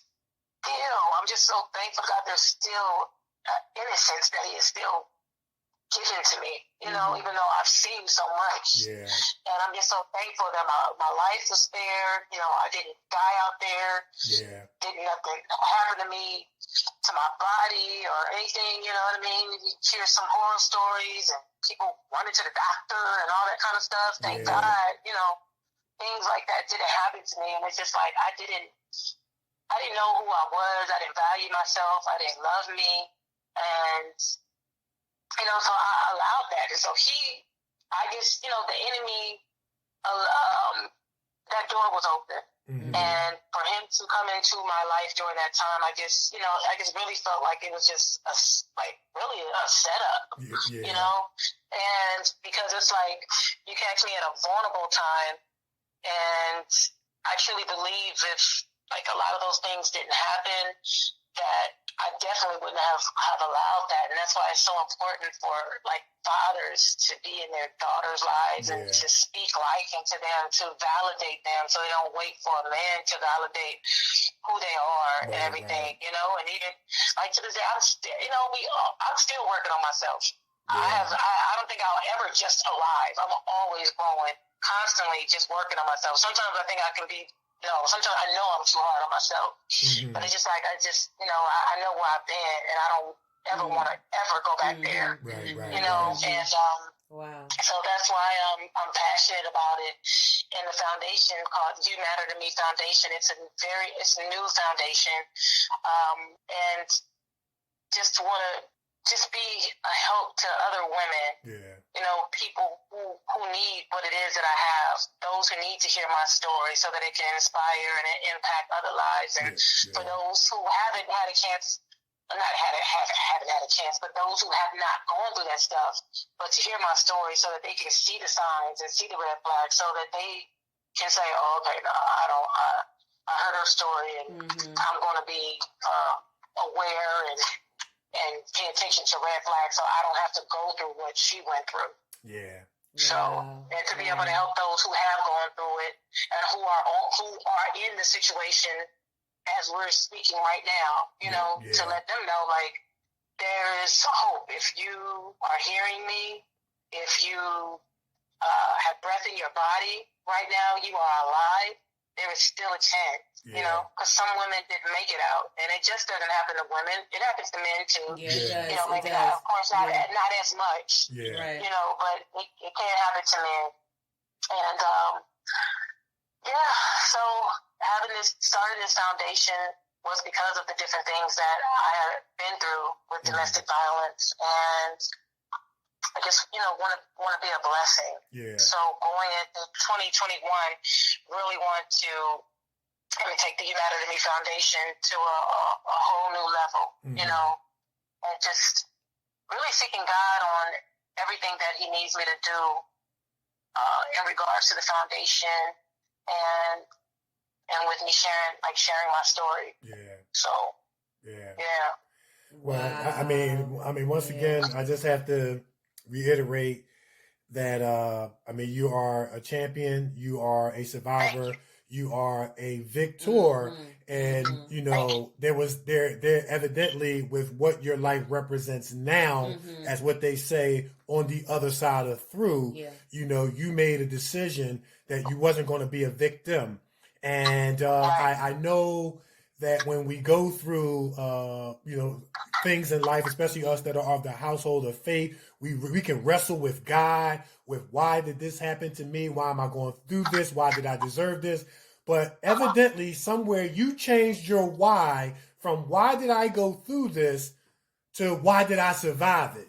Because now that you are on that side of the why did I survive it, you found purpose, you're worldwide known, you're singing, you're blessing people with your voice, you have your foundation, and you're inspiring and encouraging women and men alike who are in this situation, trying to give them hope, help, and healing, trying to give them encouragement, inspiration, and motivation. And so somehow we hold fast and adhere to the thinking that somehow God can take messes and turn them into miracles and give us a message. And that is what you are doing. And we have to give you the bell One more Yes, again. yes, And we got Lord. this. Right, you're helping a lot of ladies. Yeah. Helping Thank a you lot very of much. people. Now, with the foundation I have on YouTube, it's a I have the You Matter to Me Foundation presents the virtual experience. Okay. And what I did is put together an event, and they're singing, because I didn't want it to be just like a sad, just so sad. You know, we're survivors, and so that's why I wanted to do this virtual experience. That's why I did the virtual experience. My mom is on the show telling her story, and then I'm sharing my story. I didn't really get to go in depth like how I'm going in with you guys. I shared some things. But yeah, I would love for you guys to check it out. The You Matter to Me Foundation presents the virtual experience. They're singing, and there's these, the women are sharing their stories. Okay. Very intimate stories. And it's very, very powerful. Wow. Very powerful. Yeah, you're helping a lot of women, a lot of ladies. You're helping a lot of people. Yeah. And this is so needed for both men and women. Yeah. So, you know, my hat goes off to you for not even being afraid to tell your story. Yeah. Because there's so many women who are afraid, and you're helping them to get it out. Yeah. You know? And have the courage to say, hey, if Myracle can come forward, I can too. Do it too. Yeah. You know what I'm saying? And I think one of the most devastating feelings when we're going through suffering and pain is feeling all by myself. Yeah. And then being made to be re-victimized by people not believing you, people not helping you, and all this whole kind of stuff. And you telling the truth, and and you get re-victimized in the process. And it's as pain on top of an open wound, but you giving people courage to come forward and say, hey, you know, it's okay for me to tell my story. Yeah. Because I'm sure that by telling your story and then having your foundation, it was freeing for you. Because part of that I guess I want to say, like, when, you know, we like in your story, we love our parents. Yes, we do. But there's that side of us that wants to protect them. Exactly. But that's pain. Yeah. You know, that's pain for your parents, and it's pain for the person who's been affected, and the protection. You know what I'm saying? Because it's almost like you have to live to cover up and to protect them because you love them and things like that. But then it becomes more freeing when you can say, you know what, I gotta let everything be, and I gotta get the healing for myself. I got to get the healing for myself. And that's why I'm so glad that your mother said, tell the story. Yeah, because she's helping now. She's helping. Man, she's helping. Yeah. You need to get this out because you need to help somebody else. Yeah. Yes, I'm glad she did that for you. We put our hats off to her for apologizing and repenting. Because that assists in healing too. By coming back, it's never too late to come back and say, I'm sorry. I wish I could have made a different decision, or that helps somebody so much that's in a situation like that. And then to say, you know what, baby, go ahead on and tell your story. In other words, at the risk of me looking bad, I'm cool with it. You go ahead and get your freedom. Exactly, because somebody, she's going to get freed and somebody going to get some healing. Yeah. You know, somebody's going to get the courage to come up and tell their story That's too. Right. That's so right. it works for everybody. Yeah. And you know, in football, it's called getting tackled and falling forward. And you've gotten tackled by life, and you're falling forward, and you're getting the extra yard, and you're helping your team get closer to a touchdown. That's right. That's right. That's right, Coach. That's it. Right. I love it. Yeah. I love it. And I appreciate my mom because, you know, she's free. My mama, she's free. She's like, baby, tell the story. That's it. Right. That's it right there. You know That's right. Tell the story. And she apologized. But the thing is, it's like I didn't really understand why she would allow certain things until I really understood her story. You know, it's like my mom, she shared a story. She got molested when she was little. You know, she got raped, not just by one person, but by 10 men. Wow. A so-called friend set her up. Right. So, and then when my mom got molested as a child, she told my grandmother, and my grandmother was like, oh, he wouldn't do that. And she shut down from there. So, you know, and then her, you know, meeting my father, you know, she's still a teenager, you know, just trying to put myself back in that space of a 17-year-old. Like, you think back when you were 17, you think you're grown, but we're still a baby. We're still learning. Yeah. And 17 years old and somebody 30 something. Like, you know what I mean? My mama, she never had a chance to really be a kid. Yeah. You know, I had my brother when she was 15. So, you know, so it was just like she never had a chance to heal. And, you know, back in that, when she was young, you know, they didn't have, let's go get therapy. Yeah. Let's go sit down and talk to somebody. It's hush, hush. We're not talking about it. Right. She had to live with that kind of stuff and holding that stuff in. So that's why, you know, her using substances, it was a Band-Aid. Yeah. Just as it ended up being, you know, for me. Yeah. And everything. And it was crazy. My dad is the one who my mom didn't know nothing about drugs. My dad is the one who gave her drugs. Right. Okay. So, and so, you know, and it's about breaking that generational curse. And it is broken. Not breaking, it's broken. Yeah, just there you so go. it's broken. Yep, That's that it. generational curse. We gotta break the cycle and say that the buck stops here. Enough is enough. Because, you know, history repeats itself, hurt people, and we got to stand up to it and say, it's not going no further than me. That's it. And so that's the stand that we got to take spiritually, holistically, and you're doing that. You're doing that because Myracle, I can say this. I know now at least a couple reasons why your name is Myracle. That's because right. where you should be based on what you went through, you shouldn't be where you are. That's right. Yeah, you should not be where you are. Spiritually, mentally, emotionally, physically, holistically. Because most people who have gone through what you have gone through didn't, like you said, didn't make it. And for those that do make it and are living with the pain, they can't even function properly from day to day in terms of pulling it together, you know, to hold a steady job or hold a steady relationship and blah, blah, blah, blah, blah, blah, blah. And you definitely are a miracle, and it's definitely a miracle on the Kevin and Nikee show. That's it's a miracle right. on Christmas That's and right. moving forward. So we give you the bell one more time. And the clapper. And a clap. Clap, clap, clap, clap. Yeah. Thank you very much. Yeah. And I didn't get a chance. I don't know if you guys had this part. You know, I donated my kidney. I was just about to ask you. I was sure just, did. Yeah. Yes, I was just did. about to ask you about that. I saw that. You In donated. fact, David shared it with me on Instagram. You got your new boo who loves you, boo. and you donated your That's right. who he donated your kidney, and you sang in the hospital room. That's talk right. Talk a little bit about that. Yes. So So how I met the love of my life, I met him through a mutual friend of ours while I was on the show The Voice, and he introduced me to him because my husband, he's my husband, now husband, he is a tailor by trade, a designer. He's designed a lot of the restaurants here in Chicago. Nice. Mm-hmm. And he's designned clothes for like Will Smith, Nice. other celebrities and things like that. And I mean, his resume is so big. But it was just a blessing how just God connected us because I got connected with him so that he could help me with my styling and everything, with my fashion and things like that. And so I talked to him over the phone. When we were talking on the phone, and I was telling him about me after we hung up, like I was crying, like not boo-hooing, but my eyes, my heart went out. I didn't even know what was going on with him, but I just knew in my spirit, that God, there was something that God wanted me to do for him. I didn't know what it was. I knew nothing about his kidney.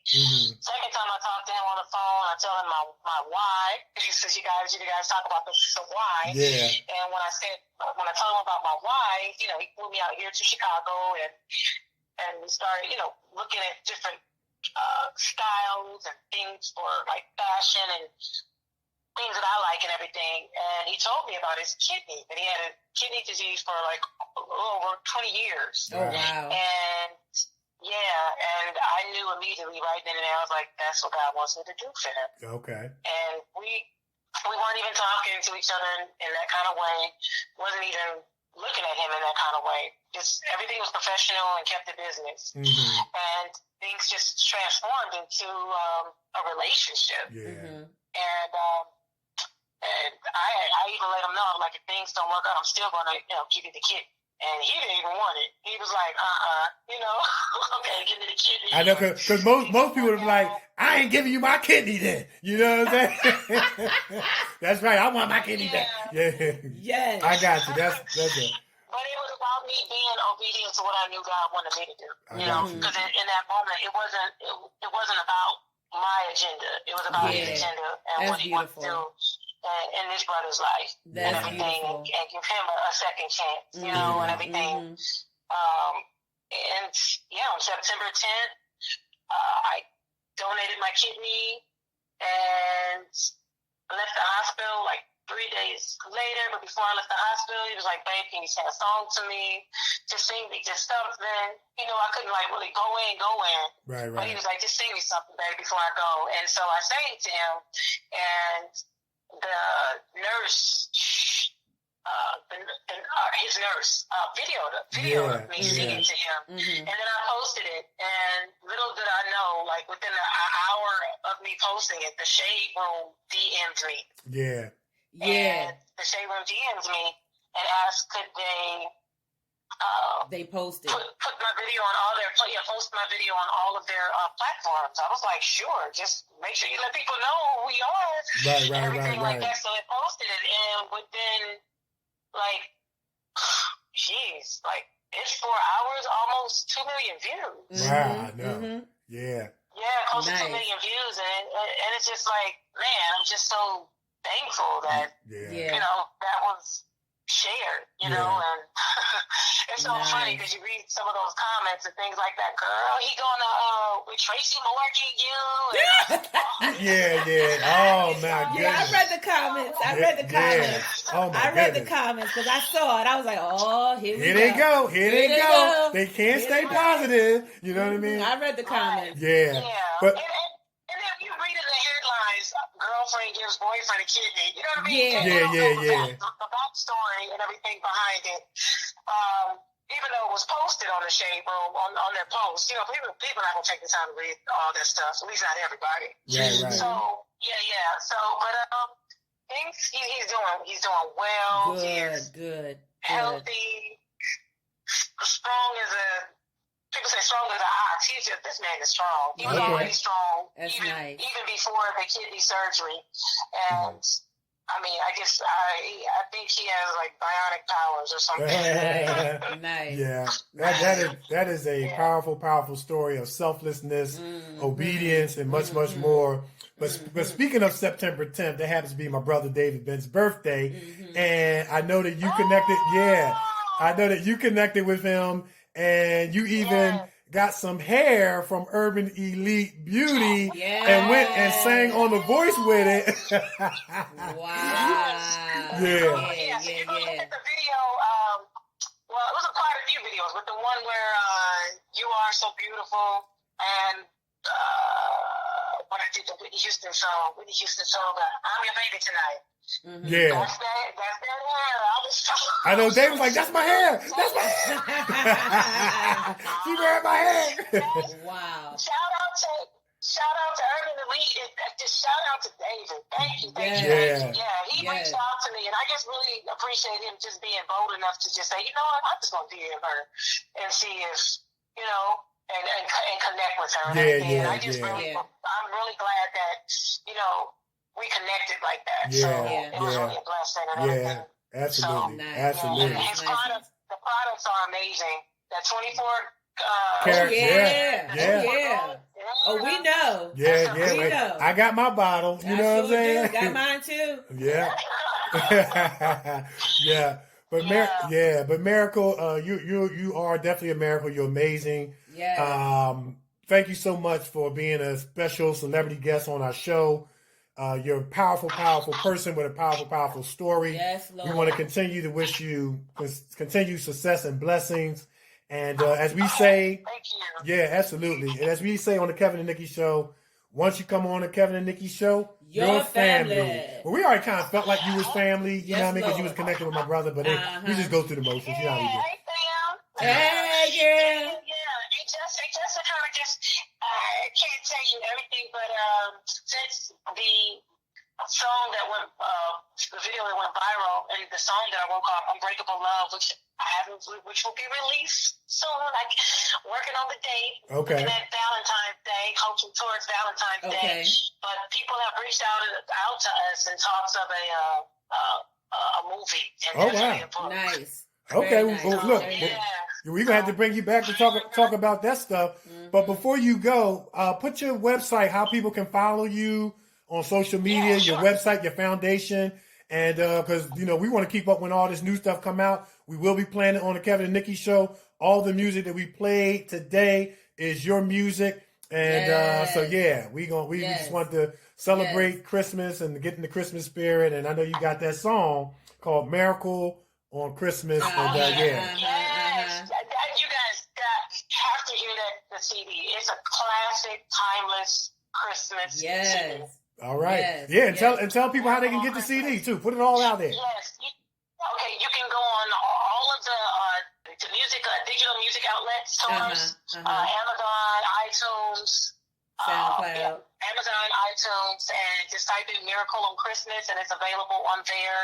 Okay. And you can also on Spotify, and you can find me on YouTube under my name, Myracle Holloway. Instead of an I, it's a Y, so Myracle Holloway. Mm-hmm. And my foundation is called You Matter to Me Foundation.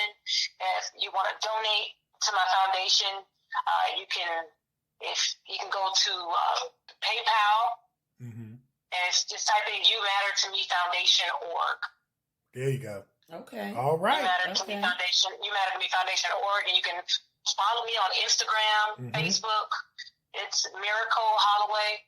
Just type it in, and you'll see me on there and everything. So all right. And I did my Hello Goddess Me song. Okay. All right. And you guys can check that out on YouTube. Nice. Awesome. Well, once again, we were definitely honored to have you on the show. Thank you for sharing your experience on The Voice, your experiences in your life. It definitely takes a lot of courage to get up there and sing and try, and it takes a lot of courage to share your personal story. But man, we're just so proud of you, and your life speaks for itself that, hey, whatever you go through in life, you don't have to be a victim. You can turn out to be a victor, and that's who you are. Yes. Continue success and blessing to you. Keep in touch with us. We're going to keep in touch with you. Yes. If you got new stuff coming out, let us know. We're going to blast it worldwide on the Kevin and Nikee Show, and continue success and blessing to you. Thank you so much. Don't forget, you can also DM me if you or you know anybody who has like toys and things that they wanted to give to kids and to families, those who have gone through like domestic violence and then they're like in shelters and things like that. So my foundation is helping with that as well. So you can DM me if you guys have that information. All right. So I appreciate being on your show. So much love and success to all of you, and thank you. Yeah. You're welcome. And Merry Christmas. Yes. Merry Christmas, happy holidays, and a happy new year, and much, much more. Yes. All right, same to you guys. All Thank right. you. And All if right. you need what you're doing. And if you need a backup singer, holla at your girl. See, here goes Nikee auditioning on the way out. Nikee auditioning on the way out. I told you, watch out. I sing all the parts: soprano, alto, and tenor. Yeah. I love it. All right, take care. Keep doing what you're doing. We sure will. Take care. Bye-bye. Okay. She was awesome.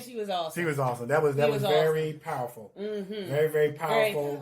powerful. Talking about her experiences on The Voice, but then getting into her personal experience. That was just very, very powerful. Yes, it was. Very, very powerful. I know that somebody out there in listening land and Kevin and Nikee Show land can maybe relate. Yes. And I'm sure that her courage probably helped give somebody else courage and let them know by representation of what she's doing worldwide with her singing, being on The Voice, her foundation, is that you don't have to be a victim statistically to how you were so scheduled to turn out. Because there is a God who sits high and look low. And I ain't come to preach.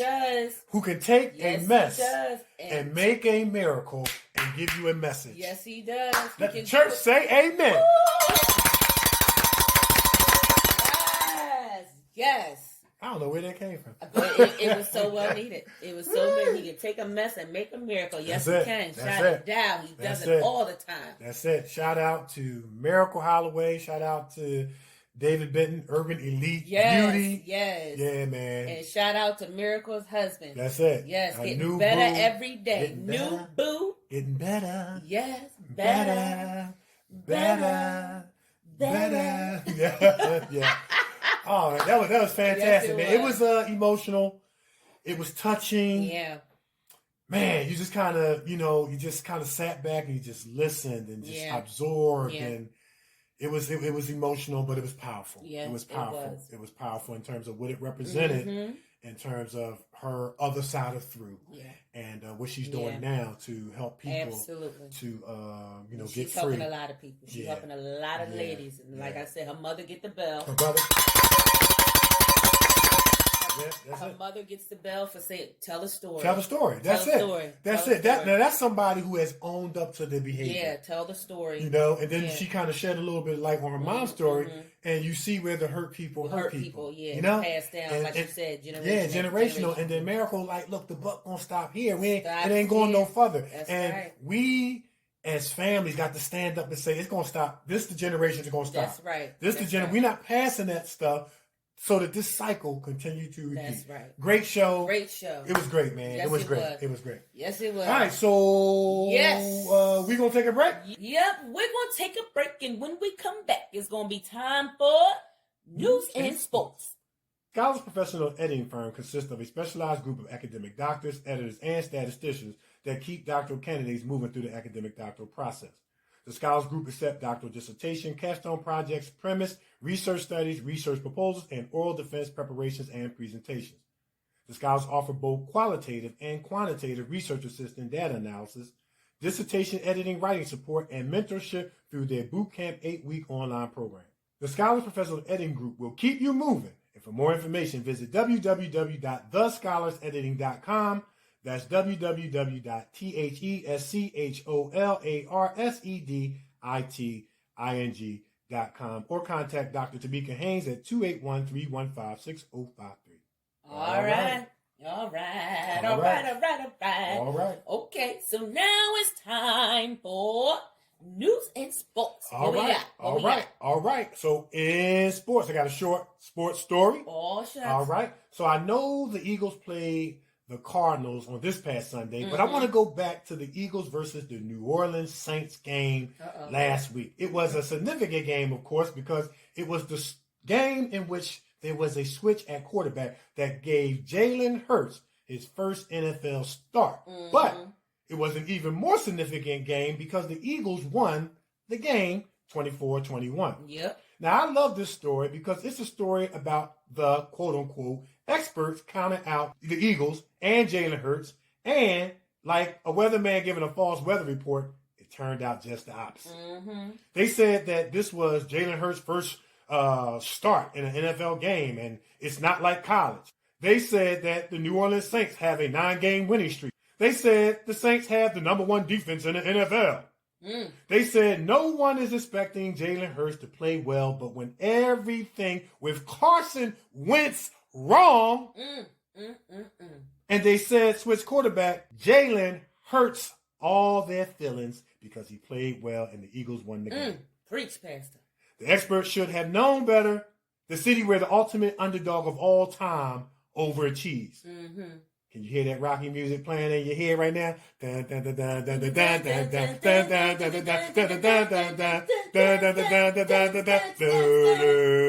Anyway, Jalen Hurts provided the Philadelphia Eagles a spark with his legs, and his teammates came up big with their best all-around effort of the season. They needed everyone to deliver to beat the New Orleans Saints, and they did. Hurts ran for 106 yards and threw for 167 and 1 touchdown. Miles Sanders had 115 yards rushing and a pair of scores, and Philadelphia defeats the New Orleans Saints 24-21 2 Sundays ago, snapping the New Orleans 9-game winning streak. And to all you sports quote-unquote experts out there, be careful who you count out and shut it out. That's all I got in sports. That's right.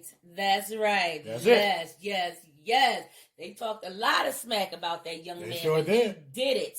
He did it. He did it. He did it. And now the same person the one person who talked the most smack on Fox 29, I ain't gonna say no name, had to come back and say some other stuff. You know, he did well. He surprised me. He shocked me. You know, I'm glad of what he did. Really? Was that what you said? That wasn't your original commentary. Last time. That's it. Okay, that is not what you said last time. But okay.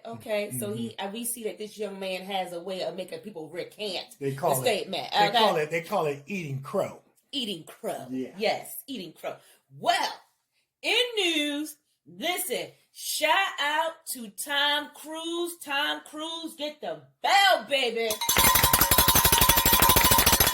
Listen, Tom Cruise was on the set of his latest film they're filming, and honey, he shut it down. He cussed everybody out. And I wish I could say what he said, but I can't. This is a family show. But I wish that I could. Let me drop it down for you. You know we're in this pandemic, and everybody's supposed to be wearing their mask and 6 feet apart. Well, the crew, the people on the set was not doing that, and Tom Cruise was not here for none of it. He laid them out royally. I hear you. And he was like, one of the things he said that people are dying, and you guys are not taking this seriously. You're not standing 6 feet apart. You don't have on your mask. You're not doing social distancing. You're doing everything but that. He was laying them out.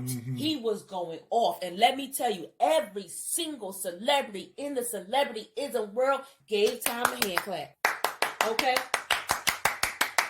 They said, that's right. They said, that is right. And Tom was saying that, you know, we have to be the example to show these film sets that they can get back to work. Right.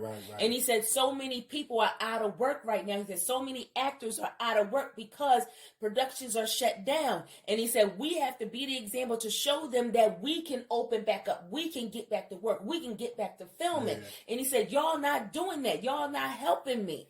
Man, he let it rip. And I'm gonna tell you what's gonna happen is you're gonna have a lot of celebrity actors following suit if they see stuff wrong because you know it's about protecting the person next to you and yourself. You know what I'm saying? So man, shout out to Tom Cruise, man, laying down the law because people think that this is a game. Yes, you know they think that this is a game. Tom Cruise was not playing at all.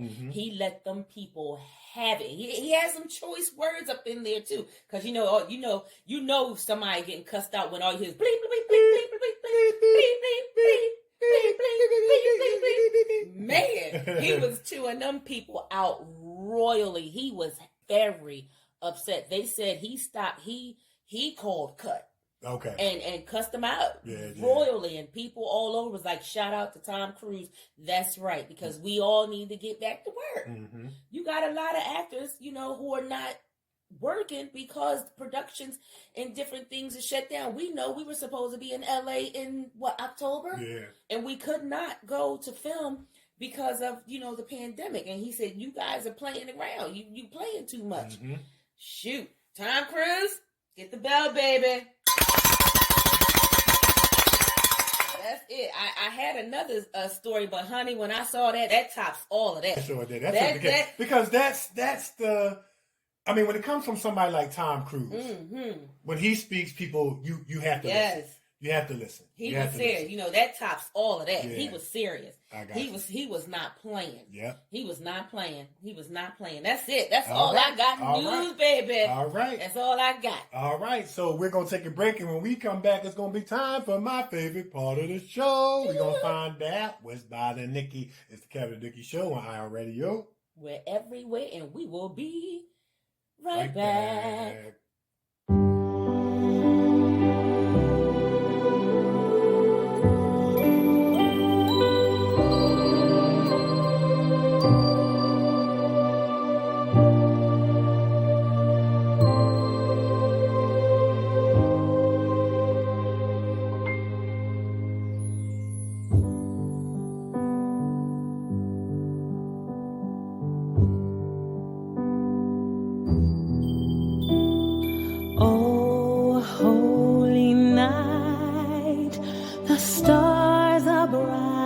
Shining, it is the night of our dear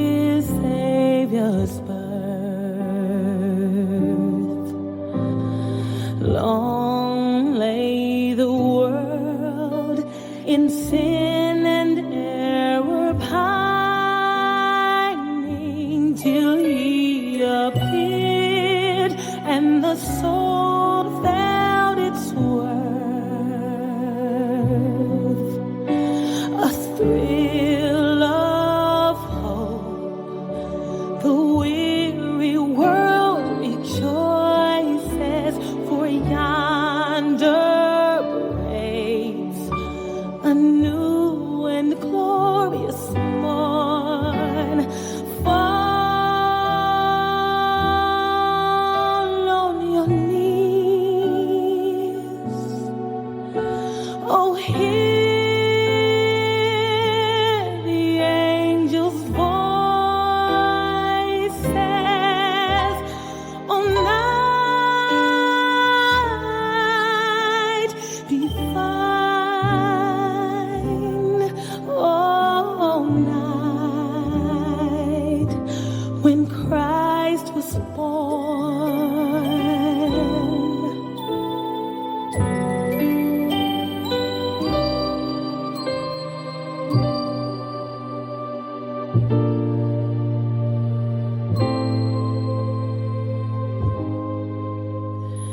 Truly he taught us to love one another. His law is love, and his gospel is peace.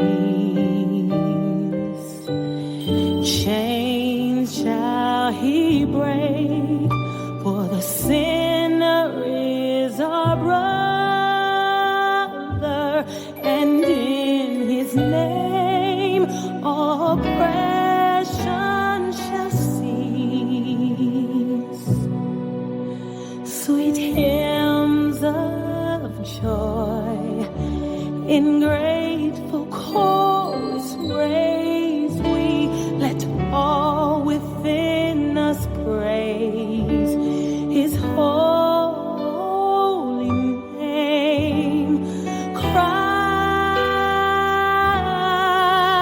is the Lord. Oh, praise his name forever. His power and glory evermore proclaim. Oh, night divine, oh, night when Christ was born. Oh, night divine,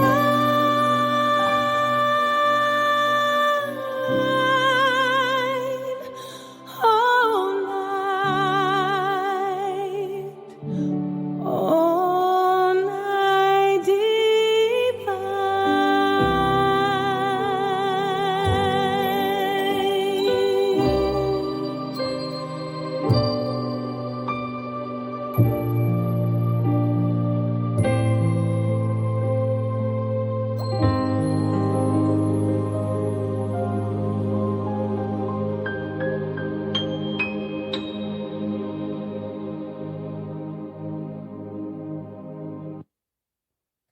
All right. All right. All right. So we are back. We are back. We are back. Yeah. And now it's time for my favorite part of the show. We're going to find out what's bothering Nikee. What's bothering you, Nick? Well, it's not so much as what's bothering me. Remember last week I said to you guys, patch things up. Remember I said that? Patch it up. This is called Patch It Up Part 2. Okay. Because I'm telling you guys to patch it up, and I got patched up. Okay. I got patched up. So for those who don't know, I'm going to tell you in so many words. You know, Nikee don't put out a business, but you don't. Oh my goodness. But anyway, I have 4 brothers, And actually, it's 7 of us, and it's 3 girls, 4 boys. I have 4 brothers, and everyone, we all grew up very close, where to the part where we can just go over each other's house and just lay on the couch and nothing. We can go all in each other's, how family do. Mm-hmm. Well, a few years ago, one of my brothers and we had a huge falling out, and it was over a female. He married the female, but when you're young in love or whatever, when you're in love the first time, you don't see stuff or whatever, things that you're supposed to be seeing that the fiance, his wife and we had, I didn't know it was an issue, but apparently she thought it was an issue, and she told my brother about it, and without, coming to me and talking to me about it, my brother got highly upset, and, some words were exchanged, and, we never spoke again. Mm-hmm. My brother and we haven't spoken in 6 years over that issue. 6 years. No hi, no how you doing. Now, listen, my brother has had a baby, and I haven't even seen the baby. I keep my distance. I completely keep my distance. There has not been no gathering at the house for Christmas, Thanksgiving, none of that. If he's there, I won't come. If I'm there, he won't come. That's how it's been for 6 whole years. Well, over the weekend, actually it was on Friday, I'm getting ready to get off work, and my phone rings, and it's my brother. Now, the only reason why I answered, I'm be honest, the only reason why I answered it is because I thought my mother was calling me from his house. Because sometimes she do stuff like that. Because my mother has been trying for 6 years to get us to patch this thing up. Okay. And it failed every year. Like, I'm not doing it. He's not doing it. No. So the phone rang, and I answered it. I thought it was my mother. And he said, don't talk, just listen. And I didn't say a word. He said, listen. He said, 6 years is long enough for us to go without talking to each other. It's been 6 long years, and every time I look at the family, I don't see you there because we have odds with each other. Now, here's what a negative person would say. He must have saw 21 Bridges.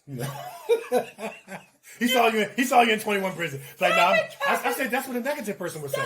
But a positive person would say, man, that's great. Keep going, Nick. Stop it, Kevin. You get on my nerves. So he said, I just want to let you know that I love you dearly. He said, before this whole nonsense happened, we were very close. We had a very good relationship. He said, I was a little blinded then, but my eyes are open now. Wow, and I just want to let you know that I'm sorry. That's awesome. And he was like, he said, I don't care. He said, I need to see your face before we walk into the next year. I got you. And he said, I don't care if I come to your house, you come to my house. He said, I don't care. We can meet at the mall. We can meet at CVS or whatever. But I need to lay hands on you. I need to hug you, and I need to kiss you before this year ends. Because he said, I just can't go on anymore without my sister. He said, I need my sister in my life, and I just want to let you know that I love you, and we need to see each other like yesterday. You know what? What I find so interesting, that's like a powerful, awesome story. I think deserves the bell. Yeah, we love good endings here on the Kevin and Nikee Show. But I think what's so powerful about this is that you put out into the atmosphere encouraging others to patch it up, and it was like that blessing came back for you. You understand what I'm saying? And to me, I mean, I don't see it a coincidence. I don't see it an accident, because you put it out last week. Yeah, I put it out. And now it is that mercy that you put out there has come knocked back on your door, right. And this is just this proof that there is a such thing as good karma. We always think about karma in the negative context. Right. What was the name of our special guest, Dr. Charles? Oh, Dr. Charles. Yeah, Dr. Charles. Charles, who he passed away. He was the bodyguard for Michael Jackson, Whitney Houston, Bobby Brown. We had him on the show.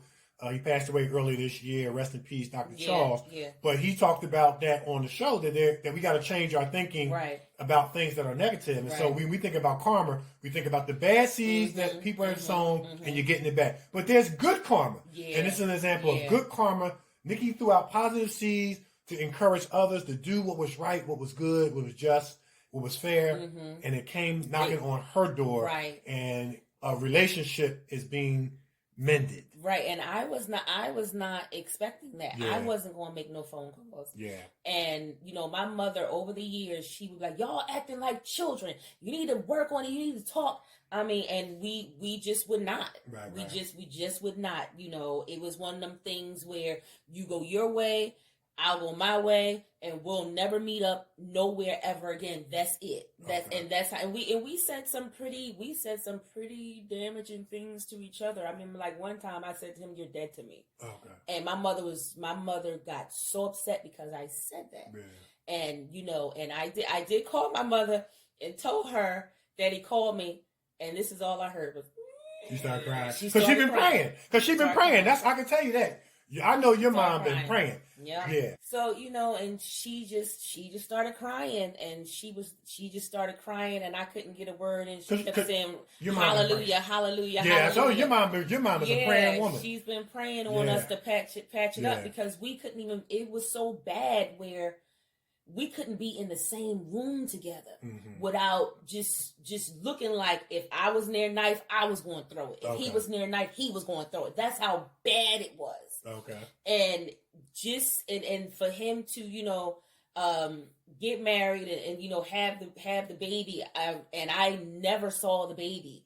I didn't even want to see pictures of the baby. I didn't want to see nothing, and it was really bad. I And got for you. him to from call what you're me, describing, it was bad. It definitely sounds really, really bad. But what's the good thing out of all of this? How bad it was really makes the celebration of the mending that much more greater, because at one point, I'm sure you probably would agree, he probably would agree, it looked impossible as far as this. It was impossible. It was just not coming back together. And to see, just to see that change of heart, it just goes. It's encouraging somebody out there that it does happen. Yeah. It can happen if you just humble yourself and say these words. I'm sorry. And that's what he did. He said, I'm sorry and I love you. He said, I need my sister. That's it. So I need to see your face. I need to hug you, and I need to kiss you before this year's over. That's what's up. So, and of course, my mother, okay, well, we're going to do this tomorrow. I'm going to come pick you up. We're going to do this and tomorrow. we're going to drive over there. I'm like, Mom, I will drive myself. So, Sheila already set the date up. Yeah, she arranged it. Okay, so we're going to go over there for Christmas, and I'm going to hug and love on them and spend some time with my brother and the baby that everybody's seen but me. So that's it. All right.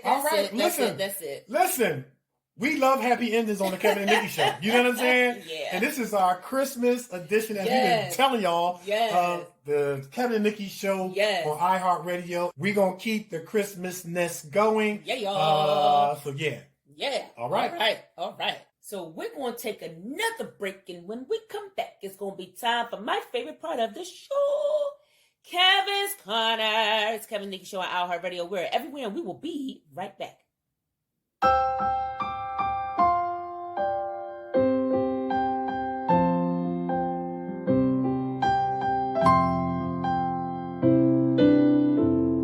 Said the night wind to the little lamb, do you see what I see? Way up in the sky, little lamb, do you see what I see? Do you see what I see? A star, dancing in the night with a tail as big as a kite, with a tail as big as a kite. Said the little lamb to the shepherd boy, do you hear what I hear? Ringing through the sky, shepherd boy, do you hear what I hear? A song, high above the trees, with a voice as big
said the King to the people everywhere.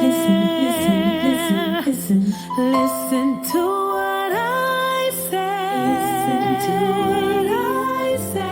Pray for peace, people everywhere. Listen to what I say. The child sleeping in the night, he will bring us goodness and light. He will bring us goodness and light. The child sleeping in the night, he will bring us goodness and light. He will bring us goodness and light.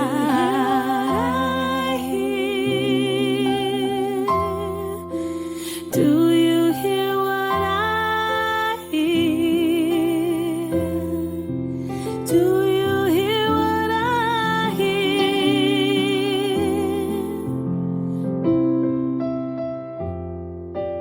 Do you hear what I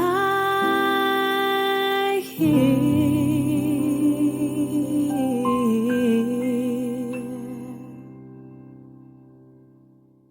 You're listening to the Kevin and Nikee Show on iHeartRadio.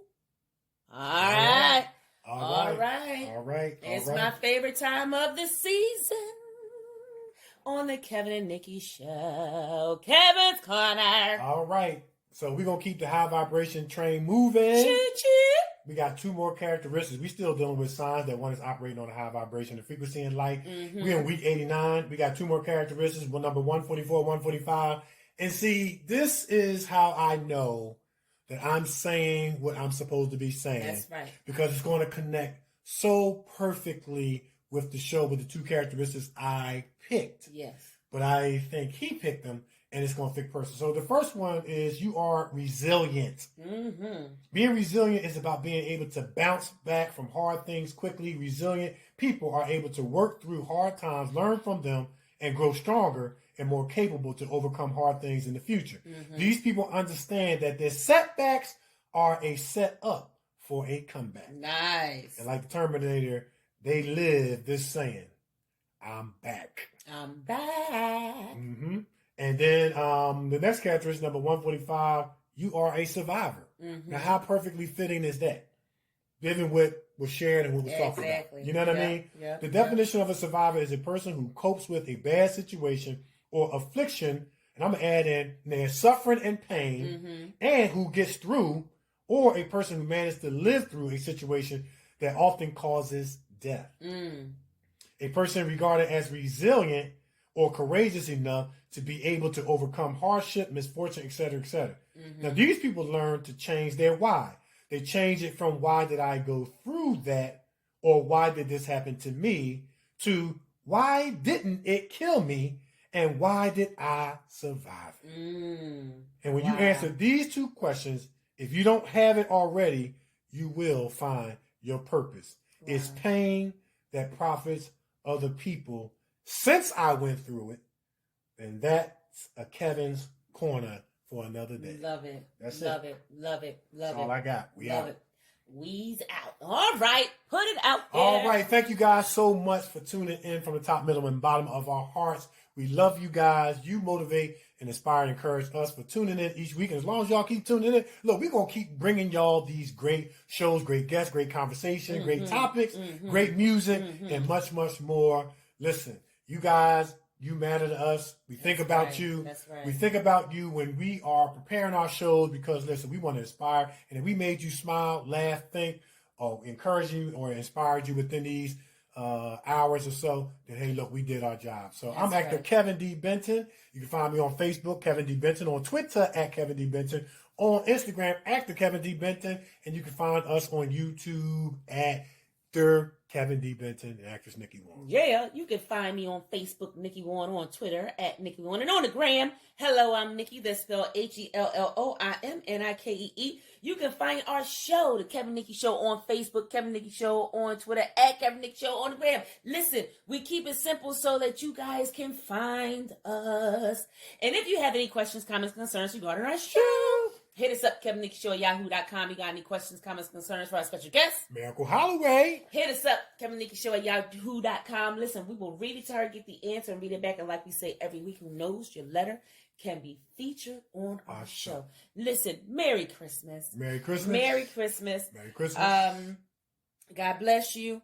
And I hope that you guys, love on your family and tell them that you love them and just spread that love. Spread it, spread it, spread it. That's it. You sound like Jerry's thought of the day. It's the Kevin Nikee Show on iHeartRadio. We are everywhere, and we are out of here. Peace.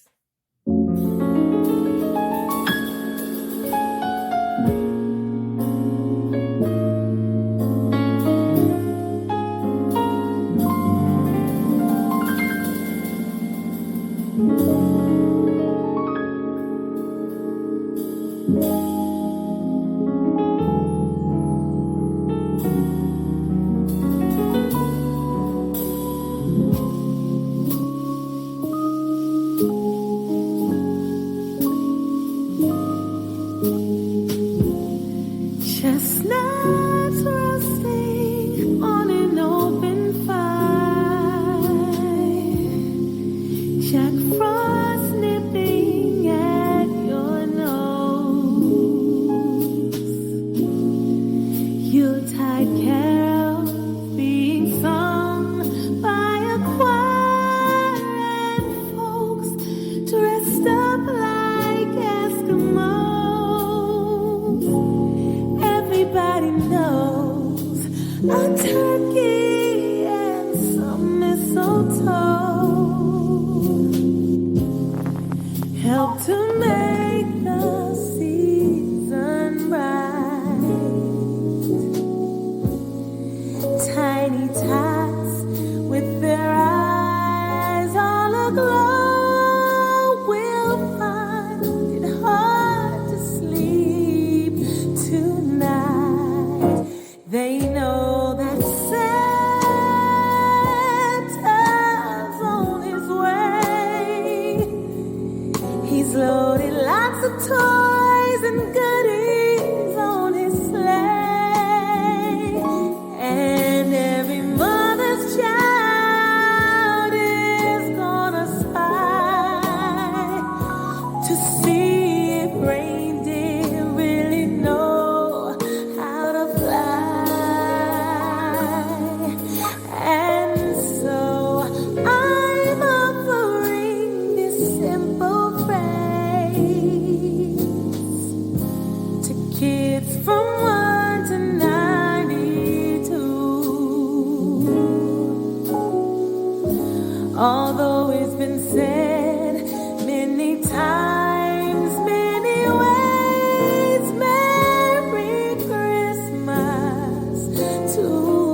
trim the tree, how much fun it's gonna be together.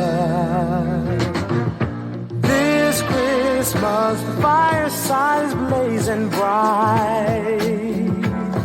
We're caroling through the night, and this Christmas will be a very special Christmas for me.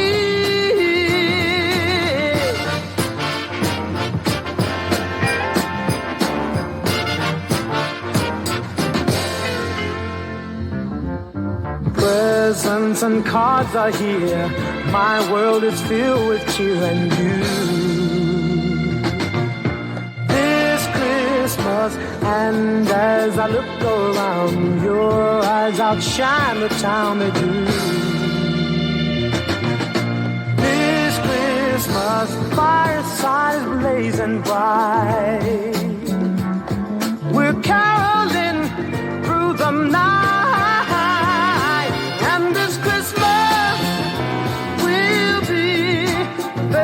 Special Christmas for me, yeah. Shake a hand now.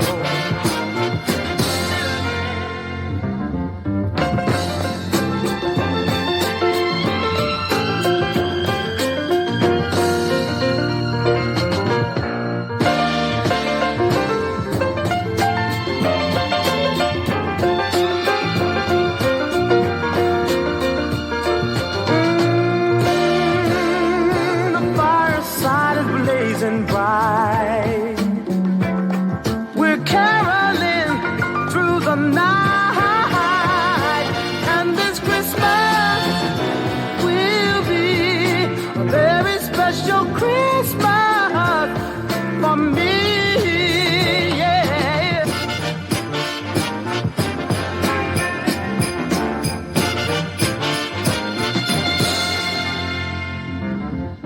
Hang all the mistletoe, I'm gonna get to know you better. This Christmas, and as we trim the tree, how much fun it's gonna be together. This Christmas, the fireside is blazing bright. We're caroling through the night, and this Christmas will be a very special Christmas for me.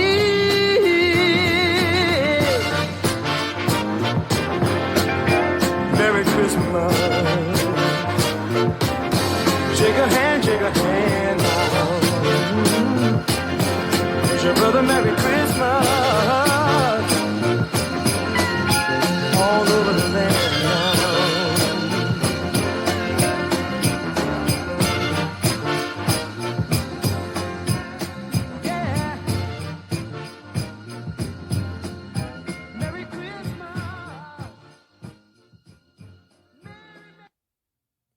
You have been listening to the Kevin and Nikee Show on iHeartRadio.